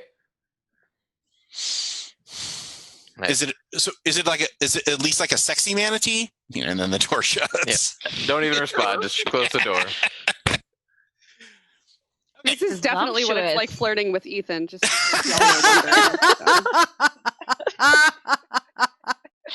Hashtag true story. On the tiding side or the side of Tyler, Tawny? Yeah. Tony is like, do you have to make a sanity roll now so you don't have like a flashback of like? Yep. Okay. Yeah, every day, Tony's like, "You got a manatee in there?" I'm gonna say that to Brad later. Be like, "Hey, you got a manatee? You got a manatee, or are you just happy to see me?" Oh my god! Like I'm gonna like the next time I come over to your house, there's gonna be like SeaWorld posters. And I'm gonna be like, "Oh, I started something. Oh no! Be careful not to awaken anything in people, Rob." I'm sorry, I did not mean to do that on purpose. So we go to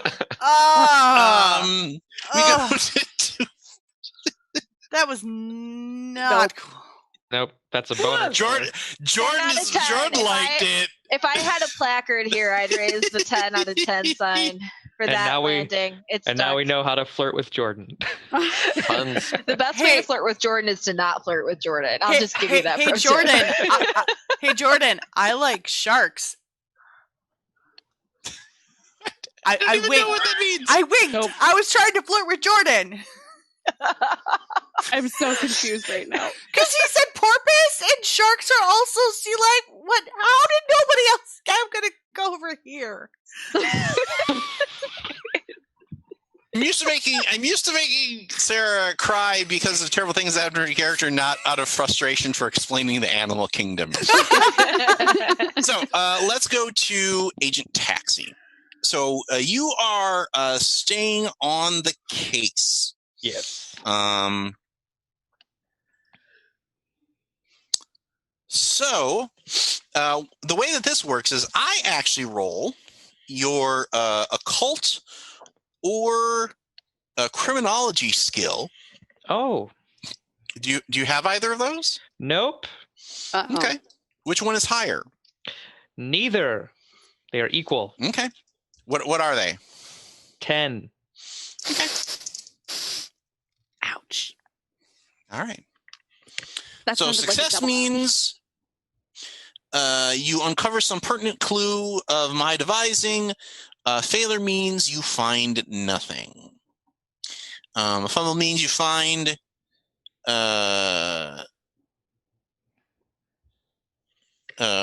either way, you have a chance to either gain or lose sanity. But I think we're going to do this. So, where are you when the stranger approaches you?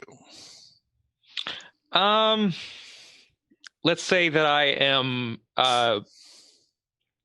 kind of checking the surrounding area of the morgue where we were, trying to find any sort of... Oh, so you're actually back in Arizona. Well, no, you're right. That's Arizona. You can.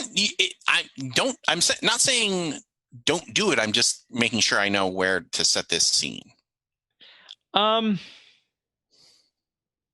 like a week or two, so you got. Yeah, time. you could fly out there. Oh, yeah, sure. I go back because I think that it's not personal, but I think that Taxi has never he was able to get himself home from space, and this is the first time he's really felt hopeless. How the hell did that happen? I did that, and this thing, I'm fucked up. Okay, so let's set this. He also scene. feels like he put Trip's life in danger too, so he's like, I got to figure this out. So let's set this scene at Sky Harbor Airport. Okay. You've been out in Arizona for a couple of days doing your best private investigator impression, and it's really frustrating you because you really haven't gotten anywhere. Like you went back and you even talked with Garrett about about some stuff, and you were like checking the local papers to see if there were any continuations of the killings, and as far as you know, Lawson is long gone. So you're in the airport waiting to board your flight back to DC, and you know how in airports they've got the seats that are back to back. Mm-hmm.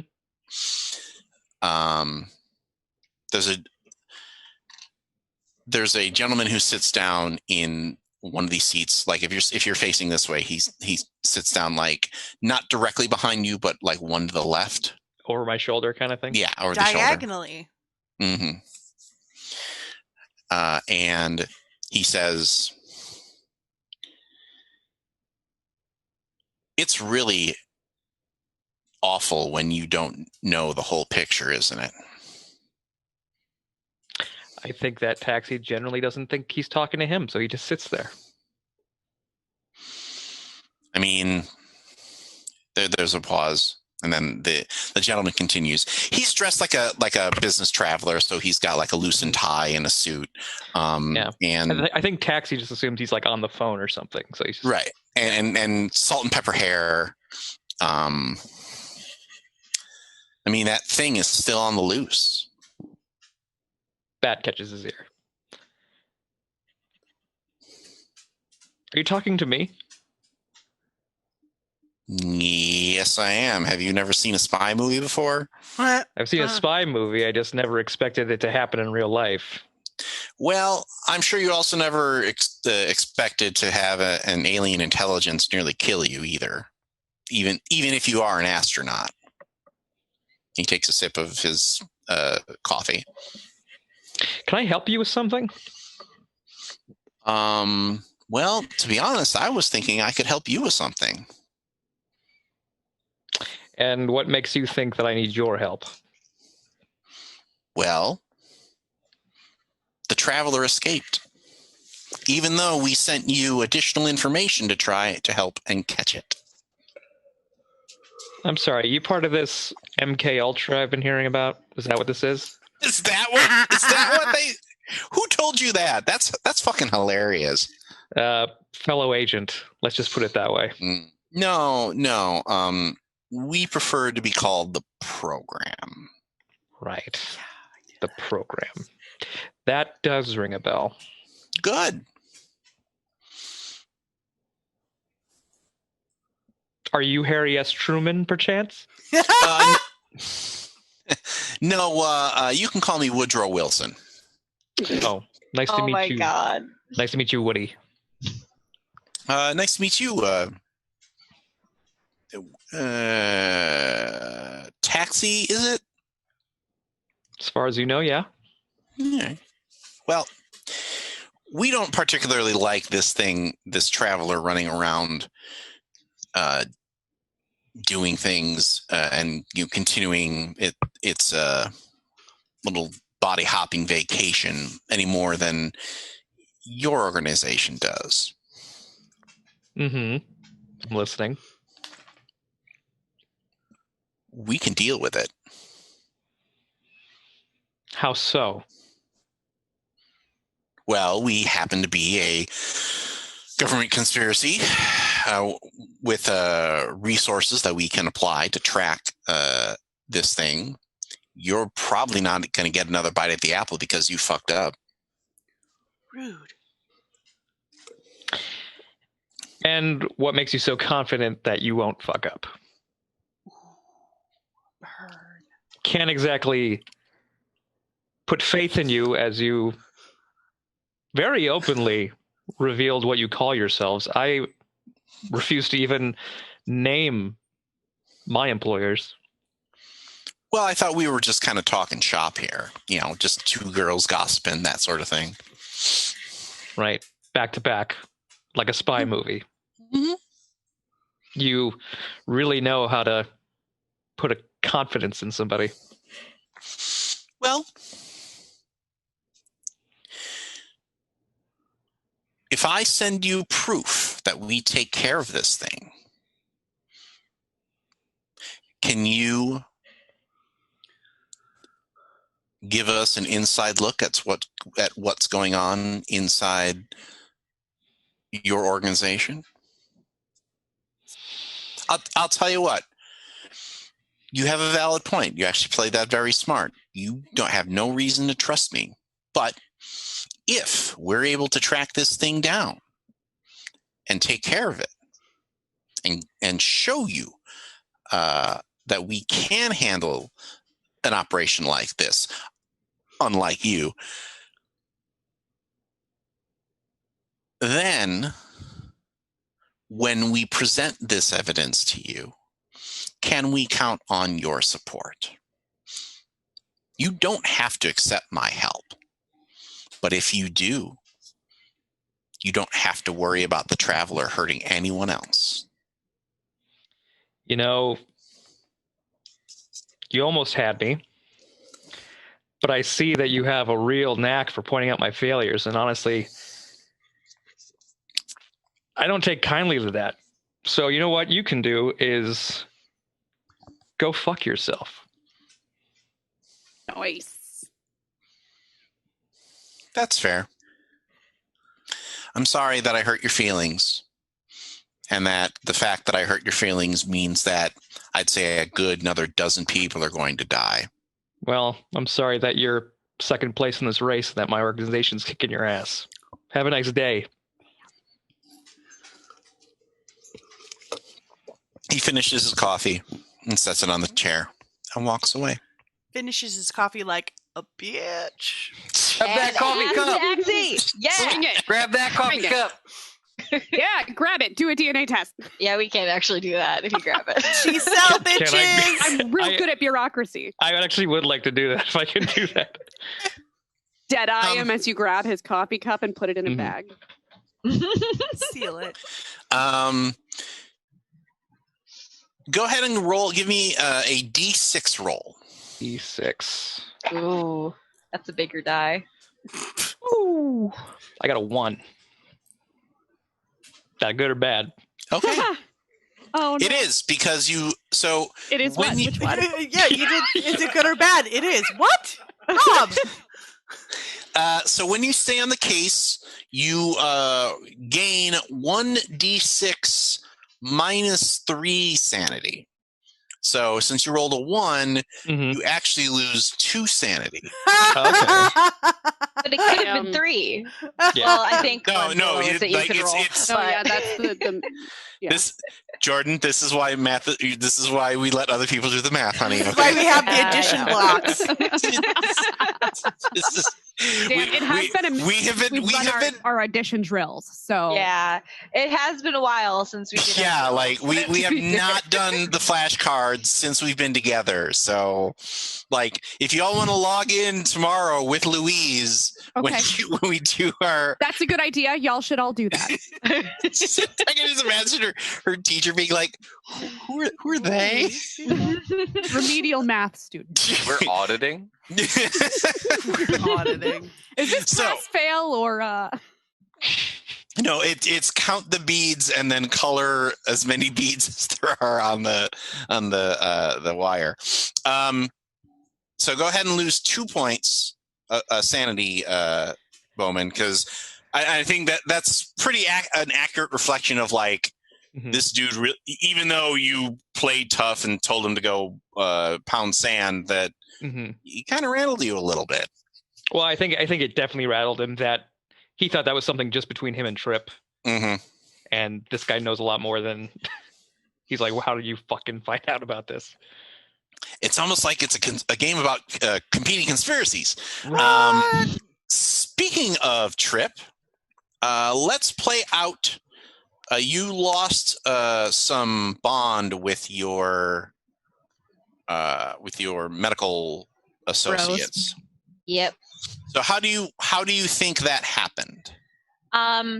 So for this like last plot thing, so last session and this session, she fumbled so many times in her first aid drills, in trying to help her cell. So I think that is negatively impacting her work experience. I think she actually wants to go do a refresher on like life-saving techniques and do a refresher on all of that information because of how much she like just didn't hit the status quo. Yeah. Okay. She didn't technically fumble. I didn't crit fail on any of those. But you definitely were like, I should have done better. You were completely ineffective, and you have had this, like this has been part of your identity, since you decided to go to med school, and you were in the shit, and you did not pass it. Shit chat back. Yes, that's not like if I didn't already have a title for the episode, that might be it. So I think Tony is like, not on our podcast. No, please don't make me put that on our podcast. No. Make Sarah stop talking. So how do you think that this reflects negatively on your bond? Is it a personal thing of like you feel inadequate, or is it something where you're like, I'm going to stay home and study while you guys go out and party? Kind of. Yeah. So the thing is, like, within her medical team, they're pretty tight knit, and like in every field, understaffed. I think she actually takes a week off to do refresher stuff, and it probably feels like she's leaving them in the lurch because they don't really understand. Because this isn't an experience I had at work. I can't really tell them what happens or reveal any of that information because they.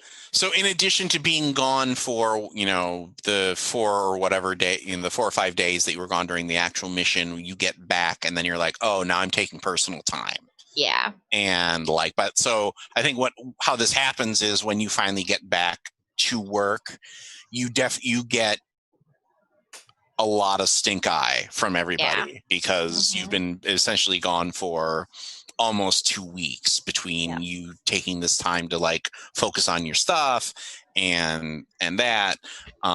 So I think so. So I think there's maybe this is like a tense.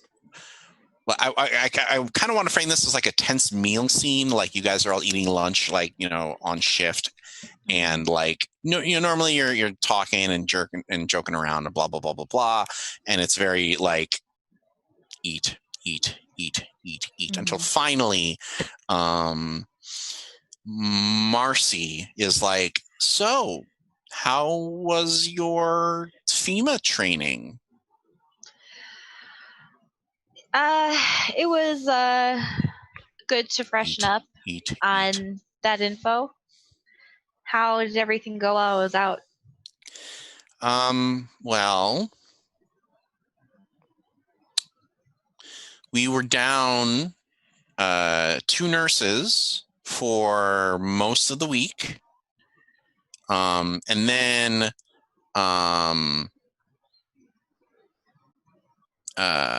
Dana's husband got sick, so he couldn't take Lillian, so she had to stay home with her. So basically, it as soon as we got back up, then somebody else disappeared. And then you were gone for a week did you go on vacation? You just took a bunch of personal time out of nowhere. So what happened, Donna? Look, I know that this job is not it's rough. We know that. That's what we signed up for. But usually when we decide to take, some personal days off, are you interviewing somewhere else? Is that because that was what That was what? No, definitely not. No, Marcy, I'm so sorry. I didn't mean to leave you guys in the lurch like that. Some stuff came up with Carrie and I had to take some time off. There was this big thing with her husband. I'm so sorry. Oh my God! Did she finally get rid of him? No, unfortunately not. But it almost happened and it turned into a big thing. I had to go up there and I'm so sorry. I never mean to leave you guys hanging like that. And I'll get something for, I'm so sorry she had to take Lillian. That's so much additional work on top of I think he everything. was faking it. I think that he was like, oh, I'm totally sick. I'm going to go bang my 27-year-old girlfriend again. Like, jump out to Vegas. Yeah. What a prick. Yeah. Men. Cut to Dr. Mandel. Oh, sorry, Rob, real quick. Am I able to do home stuff to run for study or? So, it's interesting. It doesn't say. I'm going to say if you want to do one, you can do one, but that won't be the focus of the scene. Yeah. So go ahead. If you want to do it, you can do it, but there's also that risk of, like, basically if I give you one, you can take that and not worry about risking additional bond stuff. But if you want to do additional bond stuff, I'm going to say you can go ahead and do a personal pursuit, especially since we have like a 2-week block to like fill in. Like you've got time. I figured I'd do the improve a skill or stat and dump more points into my first aid. Okay. I know it's already at 81, but I'd really like to get it up to a 99. Okay. Well, that means that you're going to have to you roll the. So that means that you roll it. You want to fail it, and then if you fail it, you get to add the D10. So this is like the classic Call of Cthulhu. Okay. So I want to do badly at this roll. Mm-hmm. Where's my sucky die? Let's try these sucky die. Okay. Don't fuck up. I want to fuck up. I need to fuck up. Do fuck up. Fuck up properly. I didn't. I got a 26. Okay. Damn. The proper way.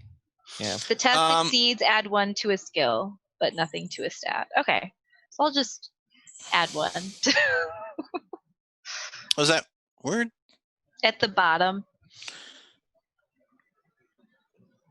It's so if the test fails, your agent has improved. Add 1d10 percentage points to the skill or 1 point to the stat. So that's if you fail it, but you succeeded. So I don't think you get anything. The line under that says if the test succeeds, add 1 to a skill, but nothing to a stat. Mine doesn't have that. Interesting. Oh, okay. We can revisit. What page is that on? I'm saying go. It's on 79. Yeah, I'm looking at it right there. So that might. Well, you actually have later printing, so that might actually be a correction. And that makes sense to me. Like I don't want you to do a thing and you're like, ha, you get nothing. Like, I was expecting it to go down, to be honest. So that's actually a nice bonus. So go ahead and take a point. Okay. Also, I think we covered this last time, but everybody did do skill checks and everything for your fails. Yeah. Mm-hmm. Okay, good. All right, so let's go to Dr. Mandel. So you are fulfilling responsibilities with your husband. Yep. Yes. And I think. Ha ha. I have 12. I think Ahead of the manatees. So I think since she's still like only halfway through healing, she's probably got like the arm where she got shot in the shoulder. It's still in a sling. Oh yeah. And, You are not 100%. Yeah. You were still messed definitely looking a little bit beat up. So does your husband joke with you about this? Like, I'm assuming you told him some story about like we just got into into a firefight and nothing. Oh really? You actually I thought Yeah, Okay. no, I mean, he knows that she's with the BAU. He knows Okay. that she does dangerous shit. She, it was kind of more of a got into a firefight trying to save, a person, and that's all there was to it. Wow. Okay. So I think he has been making dinner like ever since you got home, because and I think you've been like, no, I want to, and he's like, no, Nope. you do not Sit your get to ass make. down, drink your wine. Yeah, you do not get to make.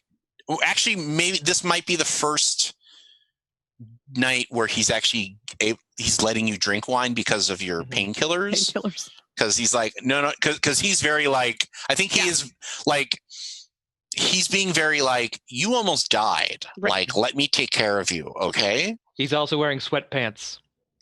Nice. I don't.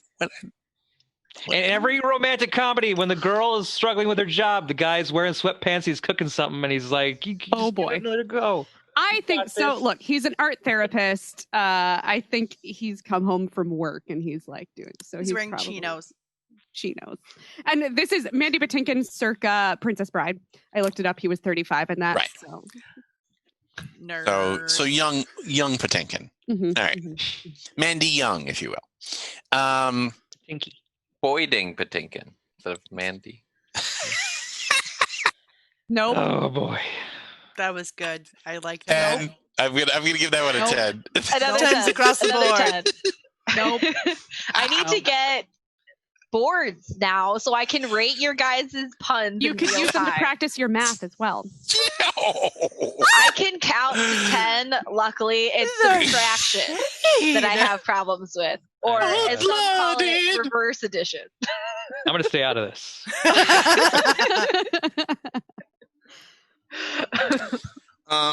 So he's made you dinner, and he specifically bought some wine to go with this dinner, and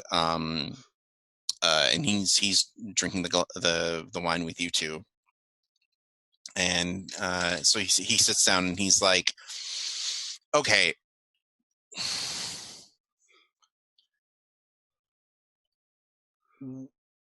I don't even know where to begin to talk to you about this, because I know you told me like the details, but I can't imagine that you wouldn't want to like how do you even. Okay, maybe I'm trying to process this, is what I'm saying. Like, I don't even know where to. Maybe look, you know that what I do is dangerous. Like, we've known this from day one going into this when I took this job, and it's my dream job. I need to do what I'm doing. And no, okay, no, baby, I don't want to be the worried spouse that's telling you to like stop being Batman because I don't, I'm worried about you. But I'm like, this is the first time, like, you've been in an office for the past 3 years. Like, I mean, I got to graduate sometime, right? Like, I got to work my way up through the ranks, and they're finally putting me on some of these cases that, I mean, they can get dangerous. Like, we're dealing with very dangerous individuals, and the unsubs are only getting worse. You keep using that word. I don't think it means what you think it means. that was loud enough to get a Lord of the Board in the background. I understand. I do. I understand why you're concerned, and I guess all I can do is just try to keep you in the loop when I know I'm going to be going into more dangerous situations. Okay, I mean, like, what can you tell me about the guy that you got into the firefight with? Can you tell me about that stuff? Is that like super duper top secret or something? Do I have to like? Unfortunately, with this one, yeah, it is still very. Okay, no, and you might not even be ready to talk about it. Like, you're still I mean, you're still on Percocet. Like, I don't even. I stopped taking those 2 days ago. It's fine. What are you? Do you think you're Rambo? What are you doing? I don't like to okay. take shit. It makes me feel weird. So. And I trusted you with this wine, and he like scoops it back. Hey, give me that back. Give me that back. It's replacing the Percocet. It's replacement. Oh, that's great. That's what I want to hear. Yes, you're self-medicating. That's exactly what I want to hear. Oh, baby. But he still pours you the It's wine. a really good vintage. Come on. So go ahead and give me a sanity test here. I love all this Tawny-specific references, like Batman and Rambo. I didn't mean... Okay, the Rambo thing, maybe I did. But... All right, baby. I'm going to put on some Yellow Submarine for you. Oh, yeah. I'm rolling some bones tonight. 29 on my current sanity of 59. Okay, so go ahead and go ahead and roll 1d6 and improve the bond with your husband, so long as it doesn't go past your charisma rating. Fancy metal dice. Oh, it's gonna go past my charisma rating because my relationship with him is at full.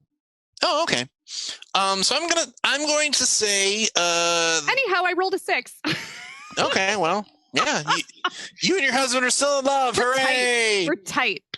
Don't worry, that's going to change by darling. the end of this episode. What? Did I say that out loud? So, Even not Mandy got this. You're muted. go ahead and add a point Or of I can't hear sanity anybody. to your total. Yeah, it's you, Sarah. Something's going on. I can't hear anyone. I Okay. can hear everyone. I can hear you. Everyone hear me? He can still hear you. Do we I'm need good. to I'll pause? put it in chat. Oh, look, there we go. All right. Okay. Turns out volume's important. All right, good job. All right, I don't know. That doesn't track. don't worry. We're coming to the end of the act in a second here. So Great. we cut to later that evening, like 3 a.m. kind of later. I must be And lonely. Despite your brave front and your I'm not taking pain meds, you cannot get to sleep because your arm is just throbbing. So Mandel heads out into Jack. She gets out of bed. Oh, me. Yeah. And you're like, you don't want to wake Jack. You wander downstairs. And do you medicate? Do you actually take the painkillers, or do you just grab another glass of wine? I think if she's in that much pain, she finally does. She's like, all right, this is enough. Like, okay. I tried to tough it out this long. It's not working. Washburn, for the love of God. So you did your best. You tried to be super tough, and you're like, I'm tapping. This is, that's why they you're trying to not do like the regular, like, oh, every 6 hours I just ping one, but now it's like, okay. And you're looking out your back window. Yeah, I think she takes like a glass of water and she goes, they have a very nice house. They're both doctors. So she's just sitting there looking out the back yard, which features a nice view. Well, you're looking at your neighbor's house, which is Mr. Garrett. And he's like a nice old man who always he likes to talk sports with Jack when he goes and cuts the backyard and he'll he's been like he'll help you load your groceries when you do runs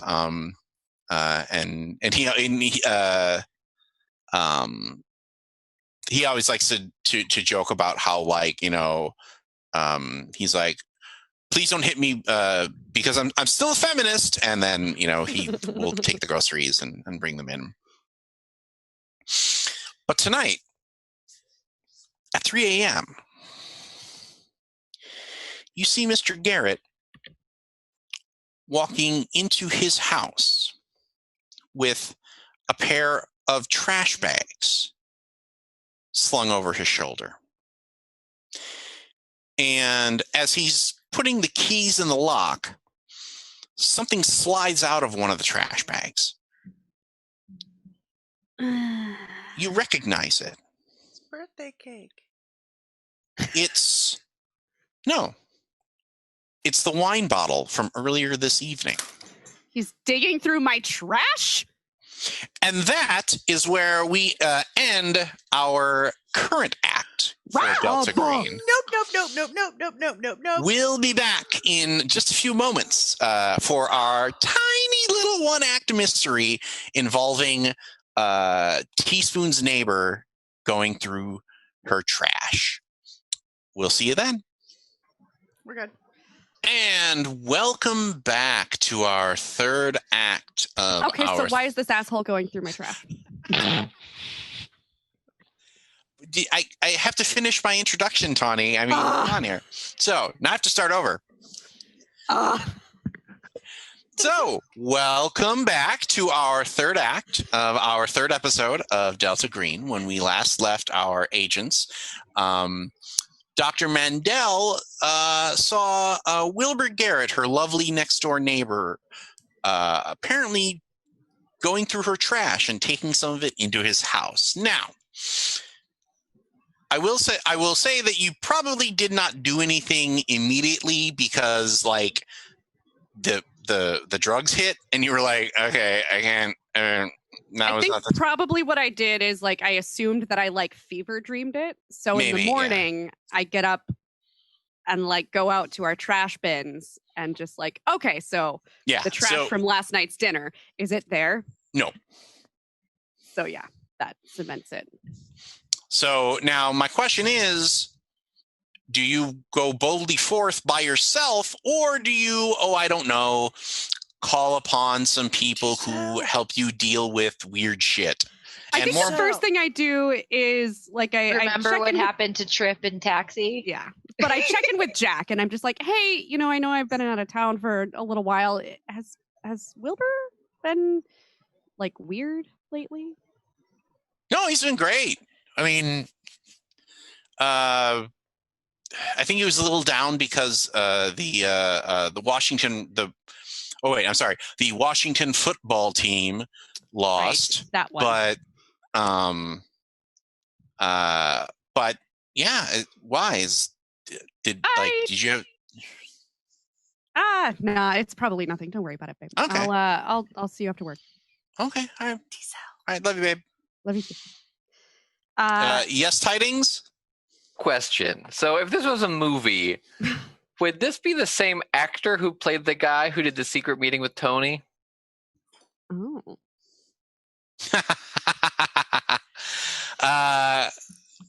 Good instinct, but no. Aww. Okay. Don't worry, it's Harry S. Truman. I do have the cup. So I think probably we have like a group chat, like most work groups have in this day and age. Probably, some kind of secure whatever thing where we can discuss case or G-chat like everybody does. Right. Yeah. So I think I go into the group chat and I'm like, hey, friends, I know we're obviously kind of like off the clock right now, but I think something really weird is happening and I would really like a little bit of backup. Are y'all kind of free today? Has he had any additional symptoms? Has he been acting weird? Question mark. He who? Oh, you didn't say anything.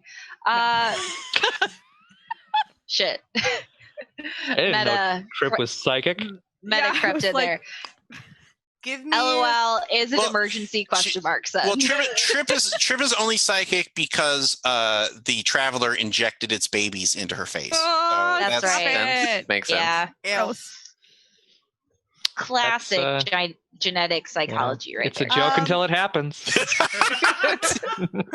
It's a joke until she rolls a critical fail, and then Gross. I'm kind of up a I'm tree actually right a traveler now. this whole time. Gross. No, Jordan, we already did that once. We can't do that again. That's why we can do it again, Rob.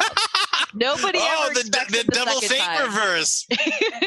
Well played, Jordan. Well played. Tangle will reply, I'm kind of up in a tree right now observing a rare species of bird and examining its scat, but I can be down in a little bit and be over as soon as I can.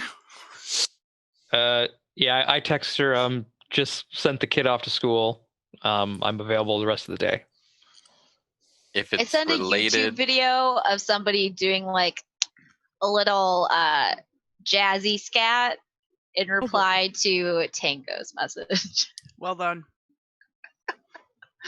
How about I treat y'all to lunch? I'll airdrop y'all my address, and Well, you can tell them your address when you go to lunch. I mean, I was just gonna treat them to lunch at my house so that we could. oh, really? You're not going to meet right them after the job.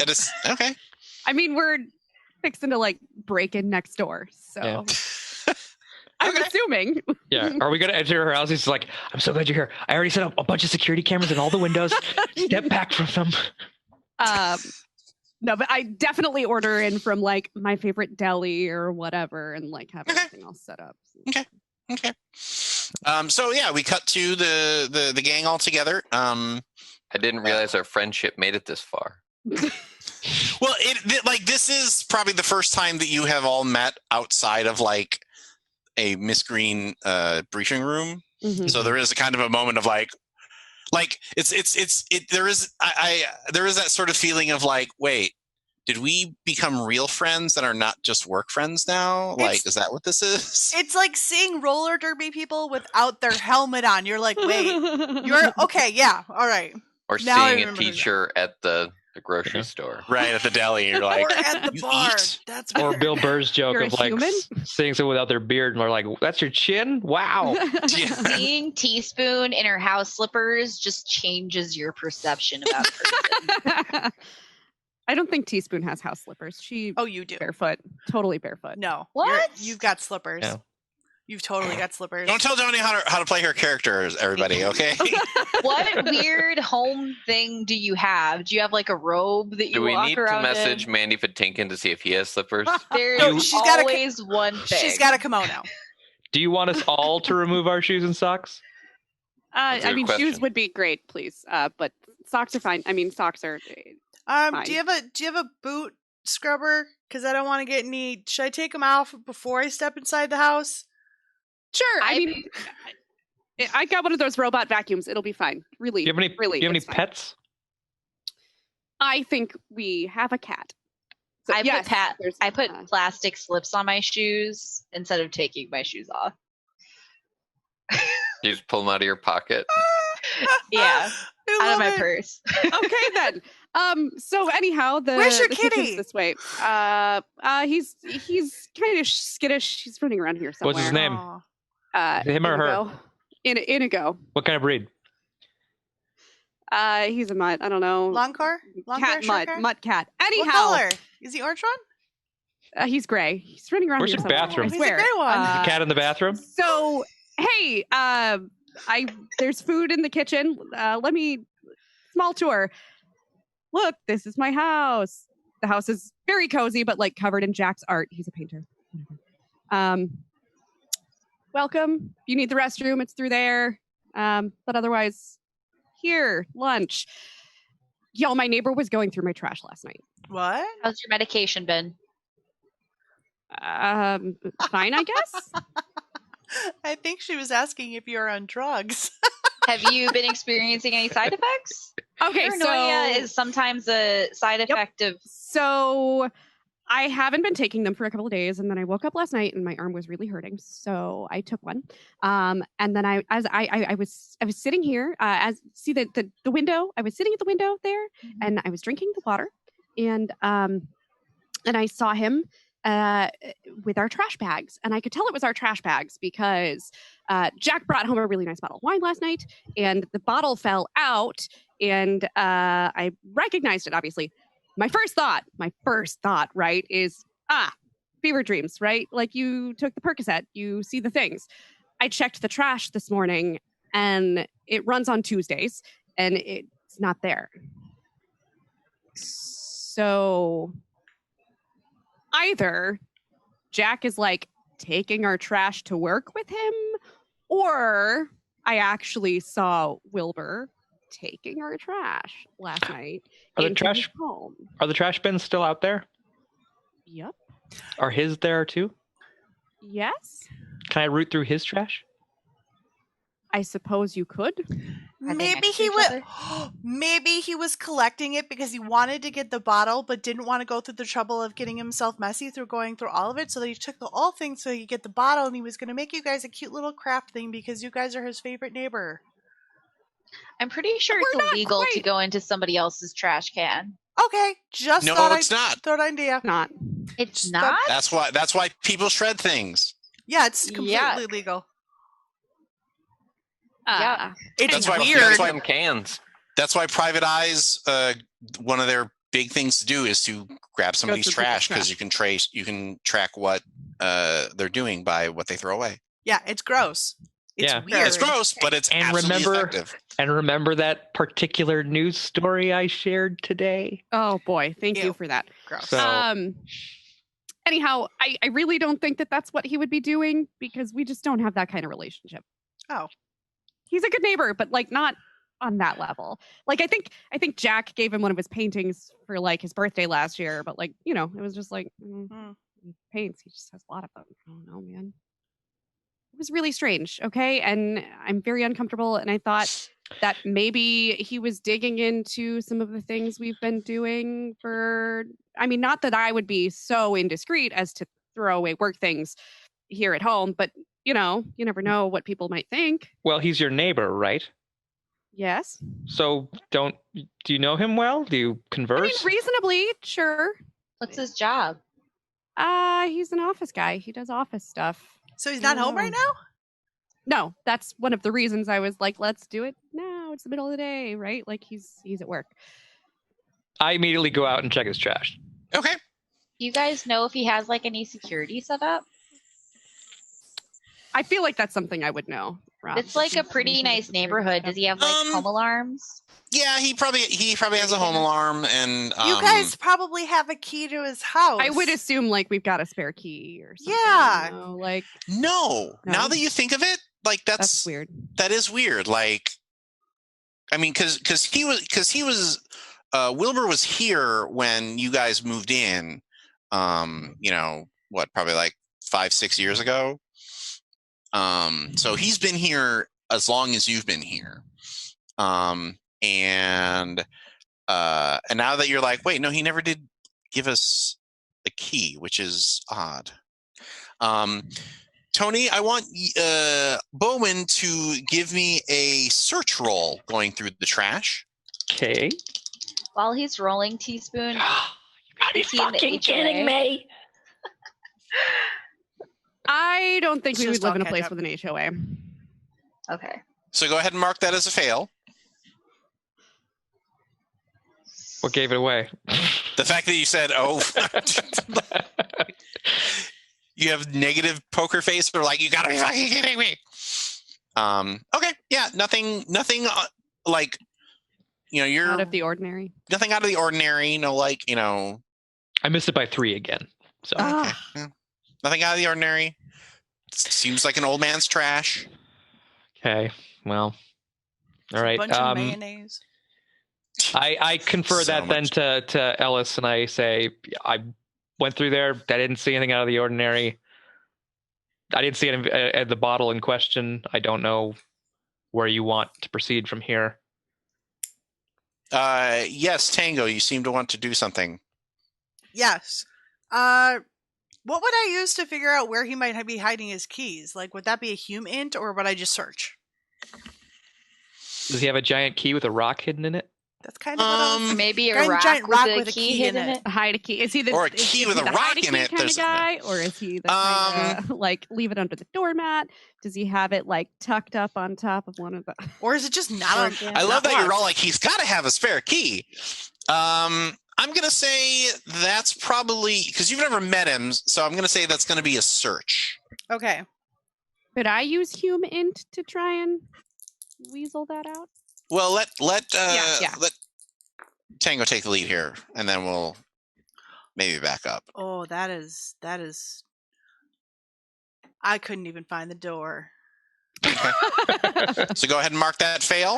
I got a 93. Okay. Yikes. God Bless Okay, so my America. thought is we're gonna break in, right? Like it's gonna happen. It's gonna happen. We're breaking into this house right now. Like It's happening, Barry. It's just gonna happen. I fully want it on record that we did not remember to put our shoes back on.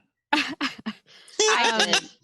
can I never use took mine off. human to like try to figure out like which window we should jimmy open or just profile this dude. yeah. Should You we have profile skills. We could Kool-Aid man it. Profiling comes from human. Oh yeah. Oh, that's fair. Does this guy So- speak Latin? Not that you're aware Don't of. think so. So the windows on the ground floor go into his living room, his dining room, and the kitchen. You know, the back door leads into like a mud room, like a storage hang up thing. And then he on the second floor there are he's got like three. It's actually a 3-bedroom place, though he's the only person there. Mm-hmm. Is there a so- basement? You think so? Yes. Is it one of the? You guys have a basement, like you. Is it like inside door or is it one of those like? Cellars. So No, Yeah, it's I an would I would inside assume door. it's inside. Yeah. Okay. Do you try the outhouse?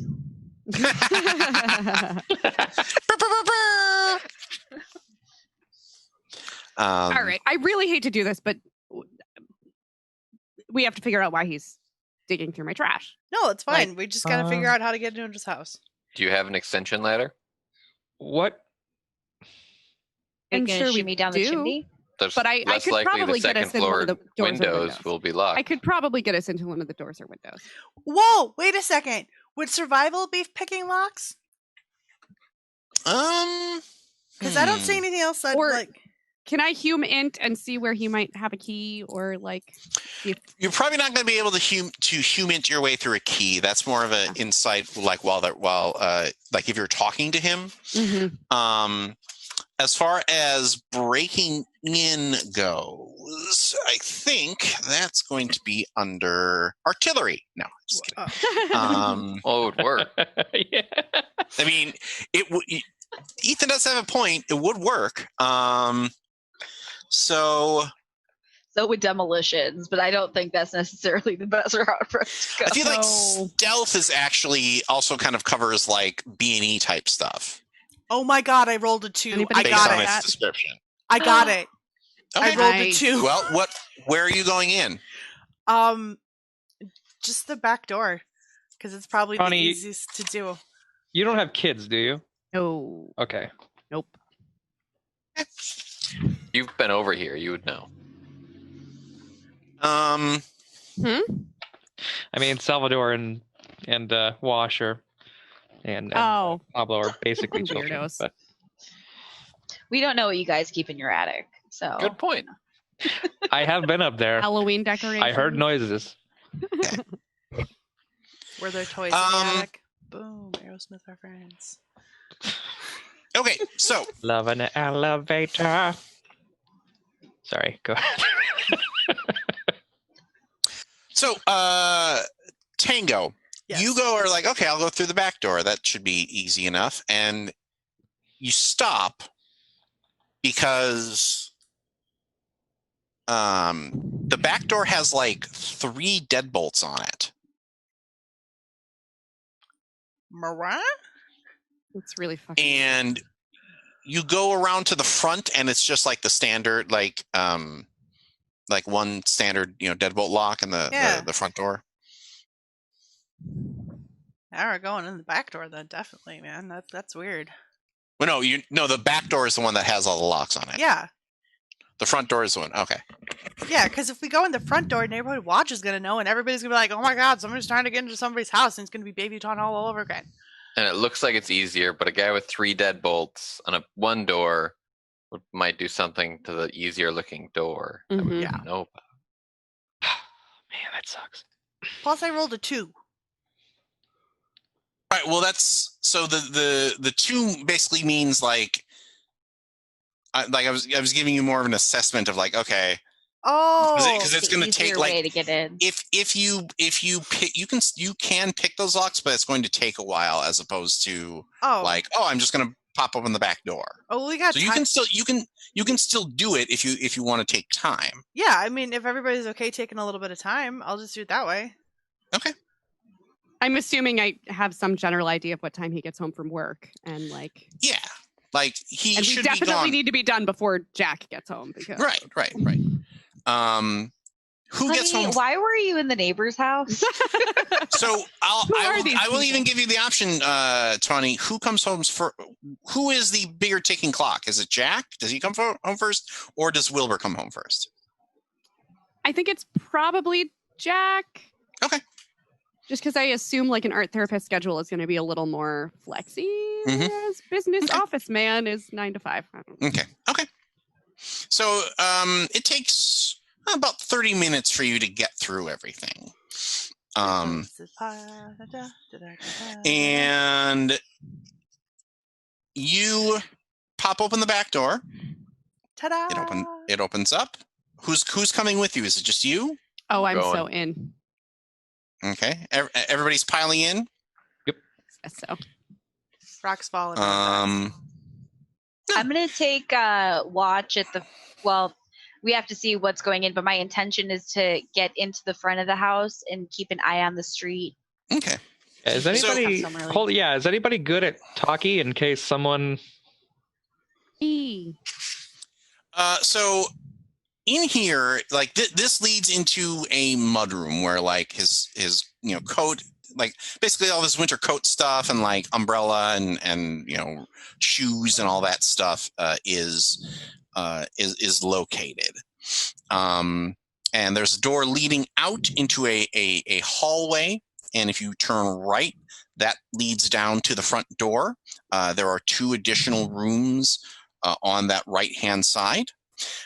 Then if you, on the left-hand side of that hallway, there looks to be a door leading to right by the front door, which you, from the kind of glance of what's in there, you think that's probably like a living room. The door leading out of the mudroom goes across the hallway. It looks like that's where the kitchen is located. And then there are kind of behind you, opposite of the front door on the end of the hallway, that's where the stairs are located. 1 set going up, 1 set going down. Let's go downstairs. I want to check out, like, can we get a sense of why there were 3 deadbolts on the back door? Like, is there something particular that's being protected? Like, And can we look at the inside of the front door? Okay. Go ahead and give me a search roll on the front door. both of us or just Ethan? Well, Tidings is the one who proposed it, so. As far as you go, Dr. Mandel, this is the door. The back door is the one that you can see from your window. Right. So there's nothing else weird about this room? Like, okay. Nothing else weird about this room, no. Mm-hmm. Other than maybe he didn't want you coming in through this way because this was the way that you were going to anyway. Mm-hmm. All right. Do I see my trash anywhere? Like somewhere? Okay. Weird. I think the basement is a good bet. Yes. I think Tango's right. Basement. We're going to the basement. I keep a watch in the front of the house. I asked what his car looked like and all that shit. Anybody going to the basement? Give me an alertness check. I'm screwed. Yeah. Oh my god, I'm not screwed. Ooh. That went less than well. Okay, anybody who failed, mark it as a failure. Who succeeded? Thumbs up. Do you smell something weird coming from the kitchen? Oh, okay. Let's go to the kitchen then. Inside the kitchen, it's a pretty like what kind of weird? Like rotten food, maybe? Oh. Oh, crap. Okay. Because you walk in and it definitely gets stronger. And like most of what seems to like he's left out maybe what his dinner or his breakfast was, and it's just microwavable mac and cheese, except there are half a dozen containers on his table. Of the mac and cheese. Does his kitchen look in on my house at all? No, because it's opposite from the back door. Just making sure. Mm-hmm. No, it's a good thing. What's in the garbage? Microwavable mac and cheese containers.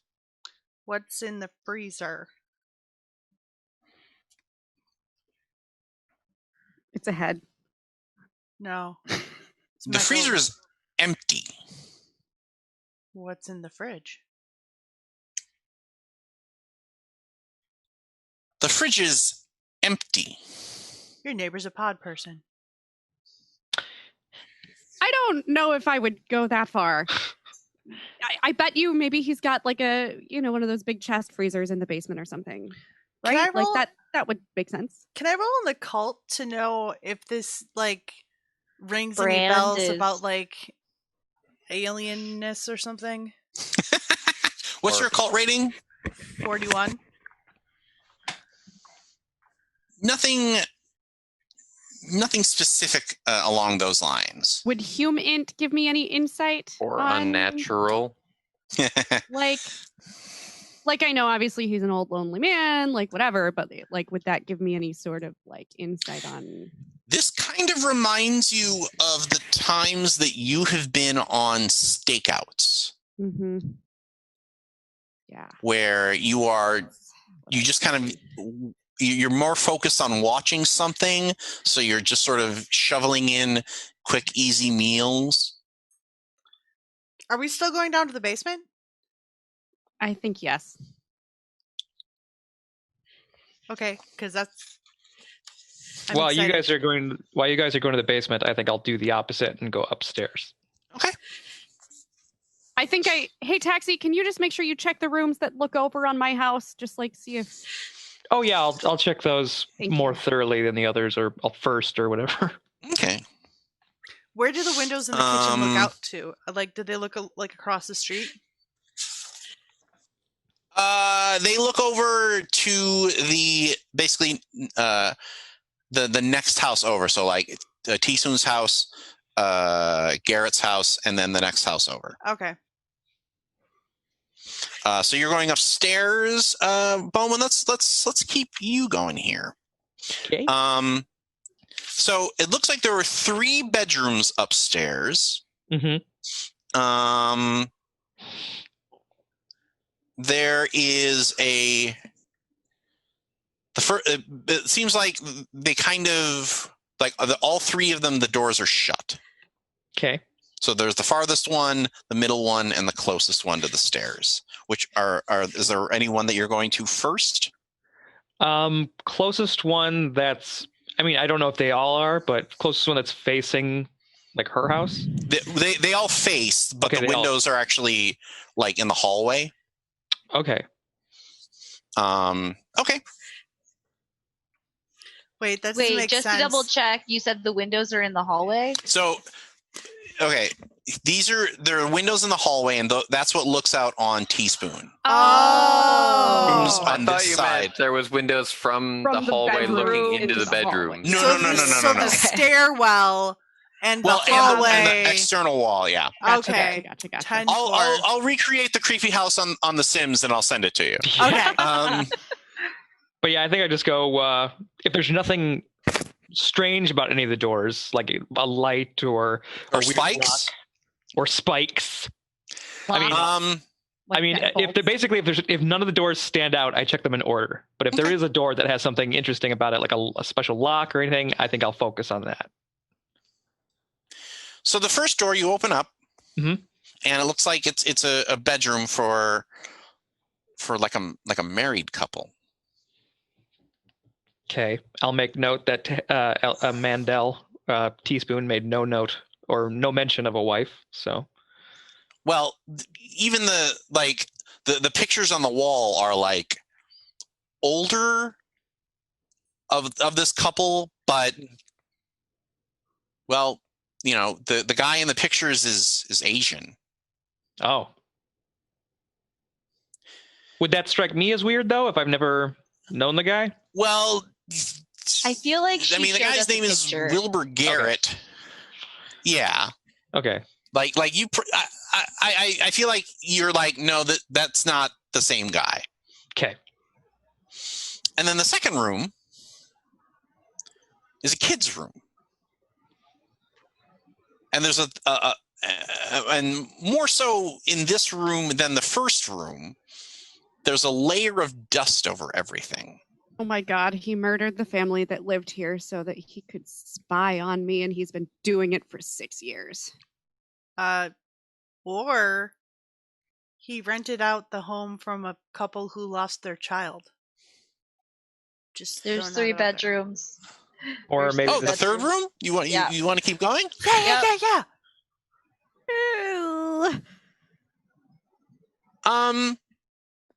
This looks like a guest room, and this one actually looks like it's been dusted, it's been cleaned, a little more, like lived in. Okay.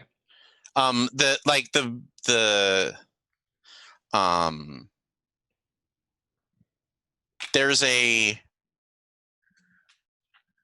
dresser in it, and the top drawer is slightly ajar. I would like to use my sleeve and open it.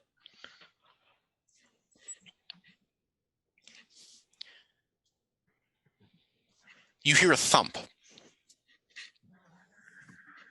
From the bottom of like if something fell from the bottom? Like something fell underneath the dresser. Okay. I would like to investigate what that thunk was. It's an old flip phone. Okay. Do I assume I have gloves? Yeah. I'd like to put those on and investigate the phone. You look at the phone, and it's called a number. Oh, it called without even me having to dial. Right. I will wait. So wait, he picked it up and it dialed? dialed? It called it had already called a number. Like by moving the drawer, it set an auto thing to call a phone number. Okay.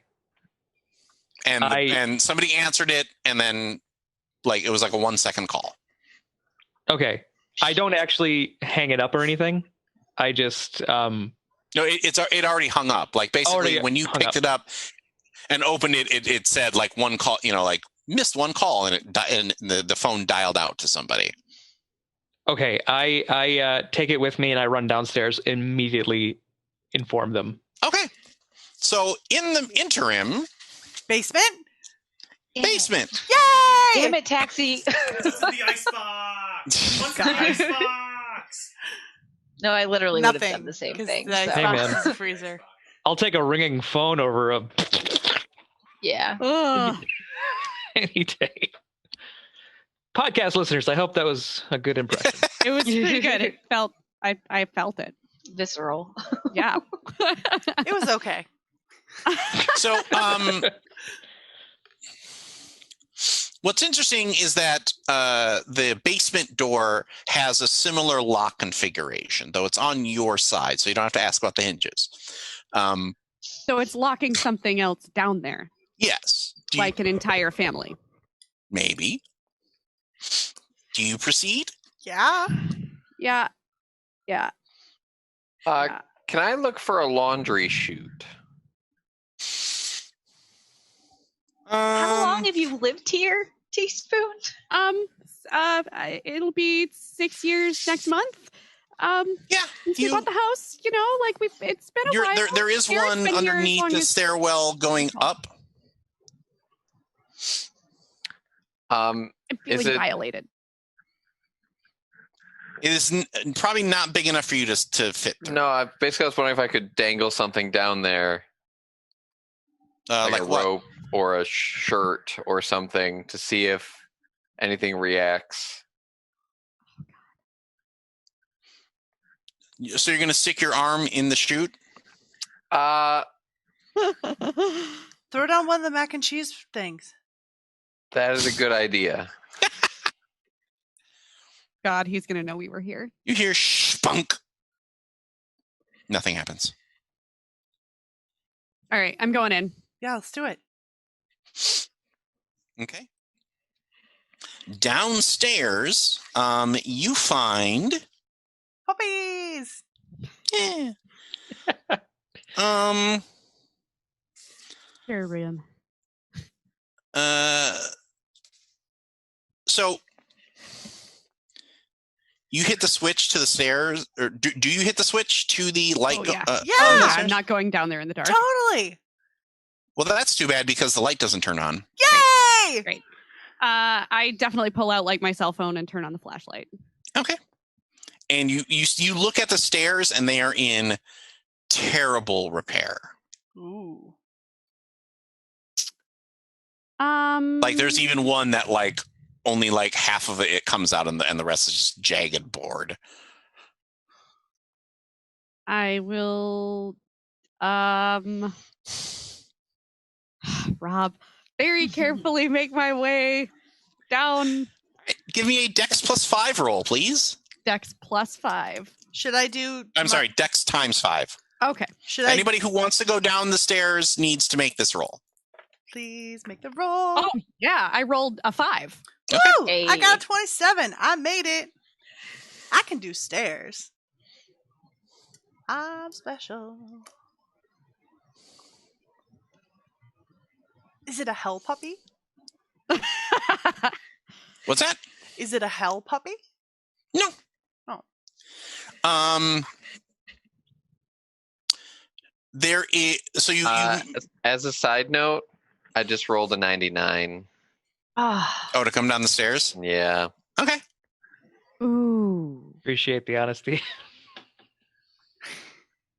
Hey, I mean, it I originally rolled 2 D10s without a percentile, and then I was re-rolled because I didn't have. Yeah. So, I will give you an option actually, Tidings.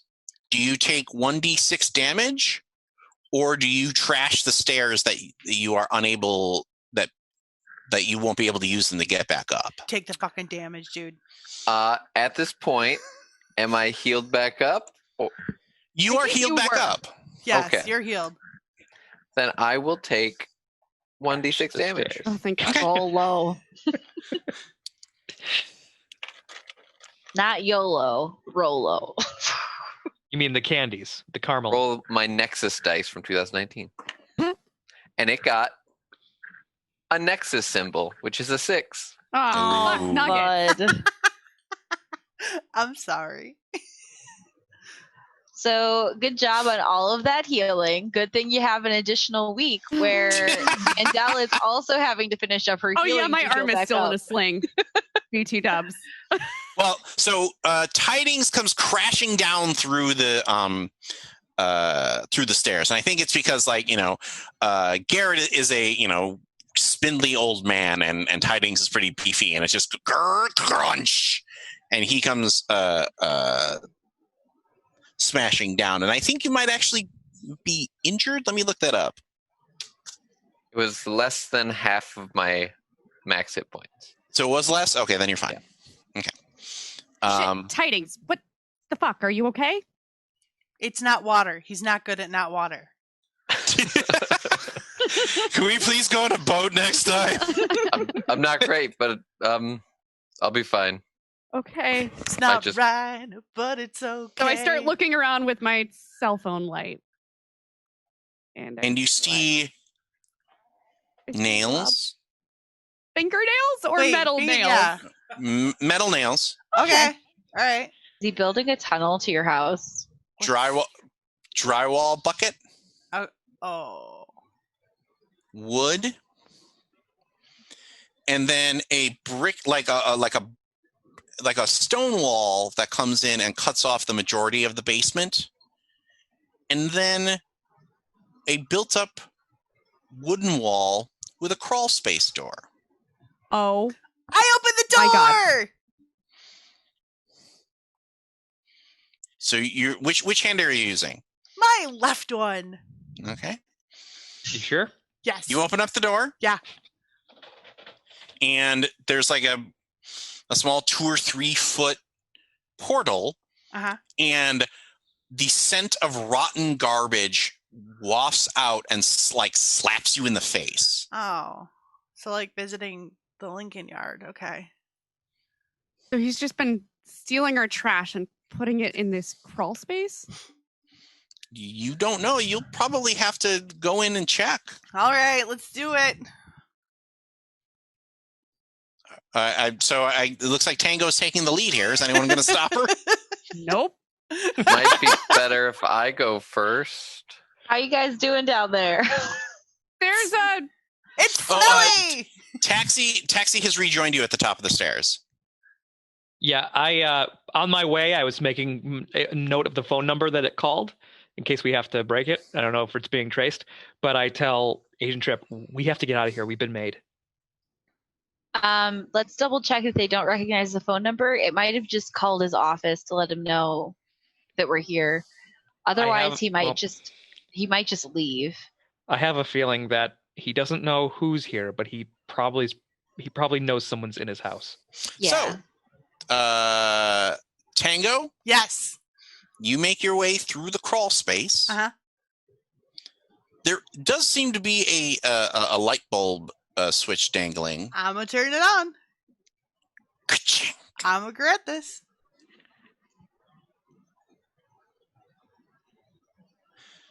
You have just turned the light on in some kind of Dr. Ellis Mandel museum. God. Stalker. What? There are pictures. So there are pictures of Dr. Mandel. Some of them are very clearly like surveillance photos that were taken from across the street. Yeah. Or from across the yard. Yeah. But then there are pictures of her college graduation. What? And there are pictures of her from like that probably is from like 4th grade, maybe, based on the shirt that she's wearing. Mandel, there's a shrine to you down here. I'm sorry, say what? There's a shrine to you down here. You need to come see this. Okay. I pop in. And there is also a bed down here. Well, that's where the smell is coming from. Because there's a mattress that is surrounded by trash bags. Oh, no. And some of the trash has been pulled out and spread across it. Oh, that is so unsanitary. This is an episode of Criminal Minds. My job as a ST is to give you exactly what you wanted in the worst way possible. Yeah, I think Ellis goes in this room and instantly is just like looking around at everything and like instantly freaked. So is that seriously you when you were a kid? Uh-huh. Wow. Without bringing anything up, do I see anything to do with my father? It's funny that you mentioned that. And does it look like he's fucking with Jack somehow? No, there's no evidence of Jack in any of this stuff. But on a old metal desk in the corner, you find correspondence from your father from prison, asking how you're doing, asking how is this husband treating her well? Mandel, what is this? I think I like swipe the letters off to the side to try and keep Tango from seeing them. Mandel. Go ahead and give me a Shit. dex check. Actually, you give me a dex check, and Tango, give me a intelligence check. Oh no! Let's see who wins this. I just crit failed. I rolled an 88. That's been happening a lot tonight. So you try to grab the Letters. the letters, and you stop because you hear somebody coming up the porch to the front door.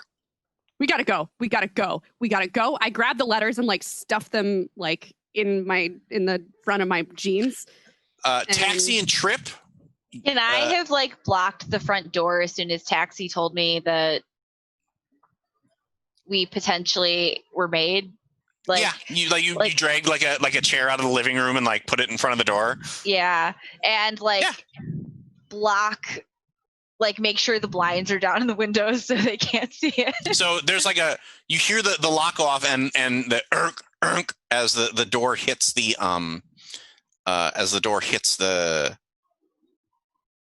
chair. The chair. I grabbed Tango and like get out of this room and then try to grab Tidings and get up the stairs. Can I run out the back and meet the person out front? Go around? Mm-hmm. You can certainly do that. Is that are you telling Trip that you're doing that before you're like, I gotta go by? Or but quick question, do I still have like my FBI badge? No, I don't. No. Okay. Then I just run around and yes, I definitely tell Trip that I'm doing this. And I go, and does Trip try to be like, no, let's not do this? No, she kind of goes, okay.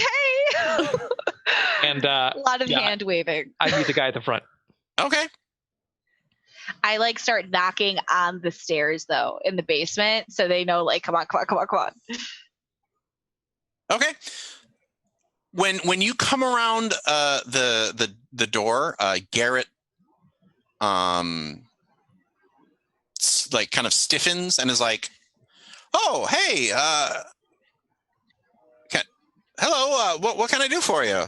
Hi, hello. My name's David. I just moved in down the street. Hi, I'm just trying to get, kind of like get to know my neighbors, I have I'm trying to find like a good school, but I didn't really know my neighbors at my last place, and I really wanted to get to know people. You can see that he has something in his pocket that he kind of adjusts, and then he takes his hand out for a handshake. Okay, and I'm Walter Garrett. Oh, really nice to meet you, Walter. Wait. What do you do for a living? Walter? I actually. I'm sorry. No, Wilbur. Okay. He does. Oh say damn! That was me being dumb. I actually work down at the where are we? You're in DC. DC. Yeah. Okay, I actually work down at one of the courthouses.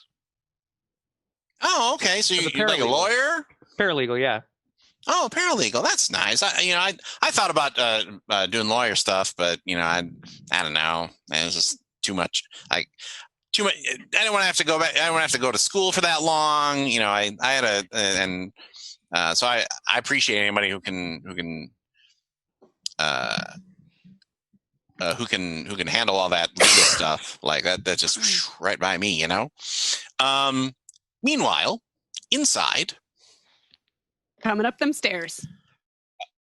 No, there are no stairs to come up. No. What do you mean there was a choice between Tidings getting hurt or the stairs being gone. Oh, you're right. Ha! I was fixing to be like, Rob, I'll fight you. Because I very clearly chose the awful thing and said, Tidings, take damage. Yes, you're like, take one for the team. Do it. Sacrifice your ankle. Yeah, the three of you come trundling up as you kind of hear the muffled pleasantries of Agent Taxi. Out the back door. Oh my god. Back to my house. I kind of want to Let's go. pretend to be Taxi's wife. I Bowman, can you and help support Tidings? Yeah, Bowman, can you give me a persuade roll here. Oh boy, How's your persuade, buddy? not good. Great. It's not the best. Could I be got a worse. 39 out of a 20. Okay. Ooh. Take that fail? You're Okay. not good at that. Nope. Alrighty. All right. Well, it was nice meeting you. You know, my door seems to be stuck. Would you mind helping me? Would you mind helping me with the door? Yeah, sure. I'll definitely help you with the door. I say that loud enough, just in case. I was going to say, yes, I am coming through the front door. Well, you see the other 4 agents scoot out the back door and like hop the fence back to Teaspoon's house, so they're free and clear. Okay. So I'm still making small talk. I'm like, wow, geez, you got a new lock here or something? And I'm like, okay, on 3. All right? I don't know. One, two, 1, 3, bash. Yeah, and then, who put this chair here? Well, do you live with anybody else? No, it's just me. Oh, no wife, no kids. I don't know then. Clever. Real smooth. No.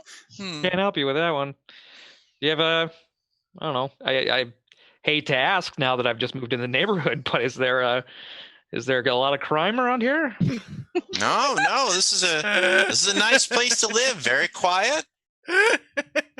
No, nothing weird. Nothing strange going on. Just Okay. regular people like you and me. Oh, God. If there were a string of B&Es going around, would you report them? Time for me to hit the old dusty trail. Oh, I'll be seeing you, Walter. I'll be seeing Wilbur. Wilbur. you. Wilbur. Not if I see you first. Ah, no. Sounds good. Man, really nice to meet nice people. Meanwhile, back at Teaspoon's house. Well, that actually, we're going to cut on that line. Oh, God. And we're going to come back for our second Homefront segment. So please join us to see just what happens when we figure out what's going on with poor old Garrett. See you then. So welcome back to our final segment. I don't mean to make Yes, Tawny you want to do. come to my Yes, you house do. and strangle me in my Yes, sleep. you do. I just happen to be good at it. So Going to Tawny's basement, there's Rob's trash. She sleeps in it. That's what's behind the curtain. yeah, you thought it was litter, but I guess though in a way it is. I was telling them during the break that one of the scenarios that I wanted to do was what I call the Scooby scenario, where there is no supernatural, influence, and it's a regular mystery that isn't like, aha, it's Cthulhu, like. And Tawny gave me a golden opportunity to do this with her character's backstory involving her father, which we will reveal as we move forward here. Suffice to say that he will be, well, at least in idea form, will be talked about more as we process through the rest of this scenario. But because we had the hangover from last week of the supernatural mystery, this was a fantastic opportunity to play with that structure a little bit, and also show how to be scary without necessarily throwing supernatural stuff into the mix. Like, Tony was like, the garbage bed? And I'm like, yes, Gross. the garbage bed. Gross.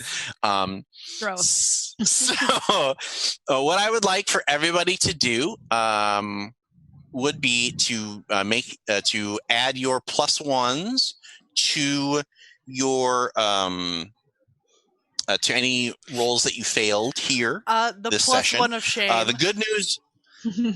Yes, the cone of, well, I guess I will slightly suck less. We're not going to do a home front just because we did such an in-depth home front during the second act. It seems like that's mostly covered. I don't have any more and then emotion today. right, like we've had a good session. Let's not push it. I do, however, want Tawny to go ahead and give me a sanity roll, because I feel like that is definitely finding out that your neighbor is secretly watching you for your serial killer dad is probably going to rattle you a little bit. I rolled a 14. What? It's totally normal. I don't know what Okay. it is about the metal blue dice that is just killing it tonight. Okay, so you're still gonna take one, but all things considered, that is a bargain. Yeah, trash bed. Trash beds, everybody. Trash beds. I will say a large part of Tidings wants to light the house on fire. Yeah, Oh no yeah, shit. me too.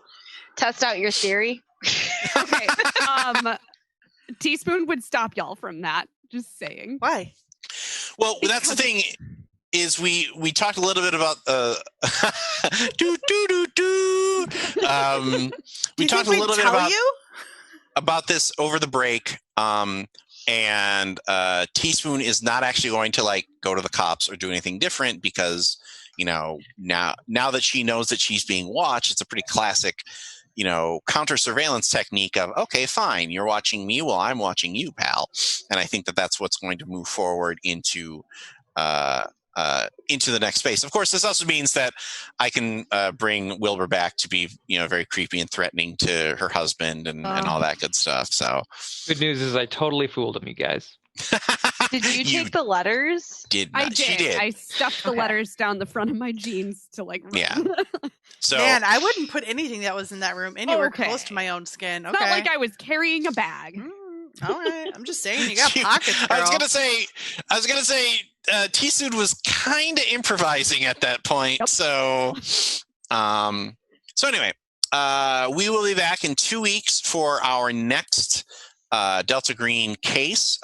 It's going to be this case is actually going to be a direct homage to one of the original stories that created the mythos. I think it's going to be very cool.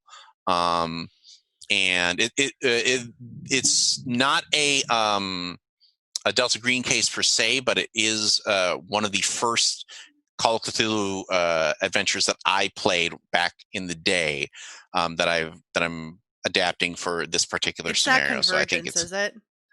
No. Okay. I honestly specifically avoided Convergence because you were familiar with it, and it's probably the most popular Delta Green scenario. So it's kind of like, I don't want to play, I don't want to play Help. Let's play some of the other Beatles songs, because Yeah. those are also really good too. I do have a question. Yeah. Due to my crit fail when I was trying to hide the letters from Tango, how much of them did she see? Like, did she? I probably got one. Yeah. That makes sense to me. Okay. Just one. I just want to establish that. So No, that's great. I'm glad that's great because I think that shows, when you have players who have a good sense of trust with one another, you can set up those situations where Tango now knows a little bit more about you've probably by the next episode we can probably off screen brief Sarah about what we talked about your father's background, because I'm sure she's going to hit the books Googling. Yeah. and get to know just what is going on with your background stuff. So so I'm very excited for that. Even though this game is constructed to be a little more episodic, I really like the fact that we've now got these sort of subplot lines kind of weaving through that we can fall back on. So all right, thank you all for coming and letting us creep you out. We are gonna be ending this right before Halloween, so 'tis the season to be creepy. Mwahahaha. But for the Theater of the Mind players, this is Jordan Fishburne. Ethan Exit Anderson. Tony Cheek. Sarah Babe. Tawny P. Thompson.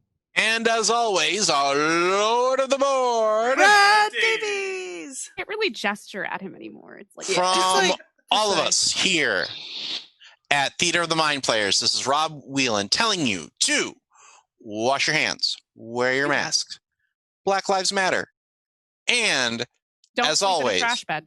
don't sleep in a trash bed. And as always, just repeat to yourself, it's only a game, and I'm only hurting Tawny. Just nuke it for more. It's the only way to be sure. We will see you next time, everyone. Have a good night.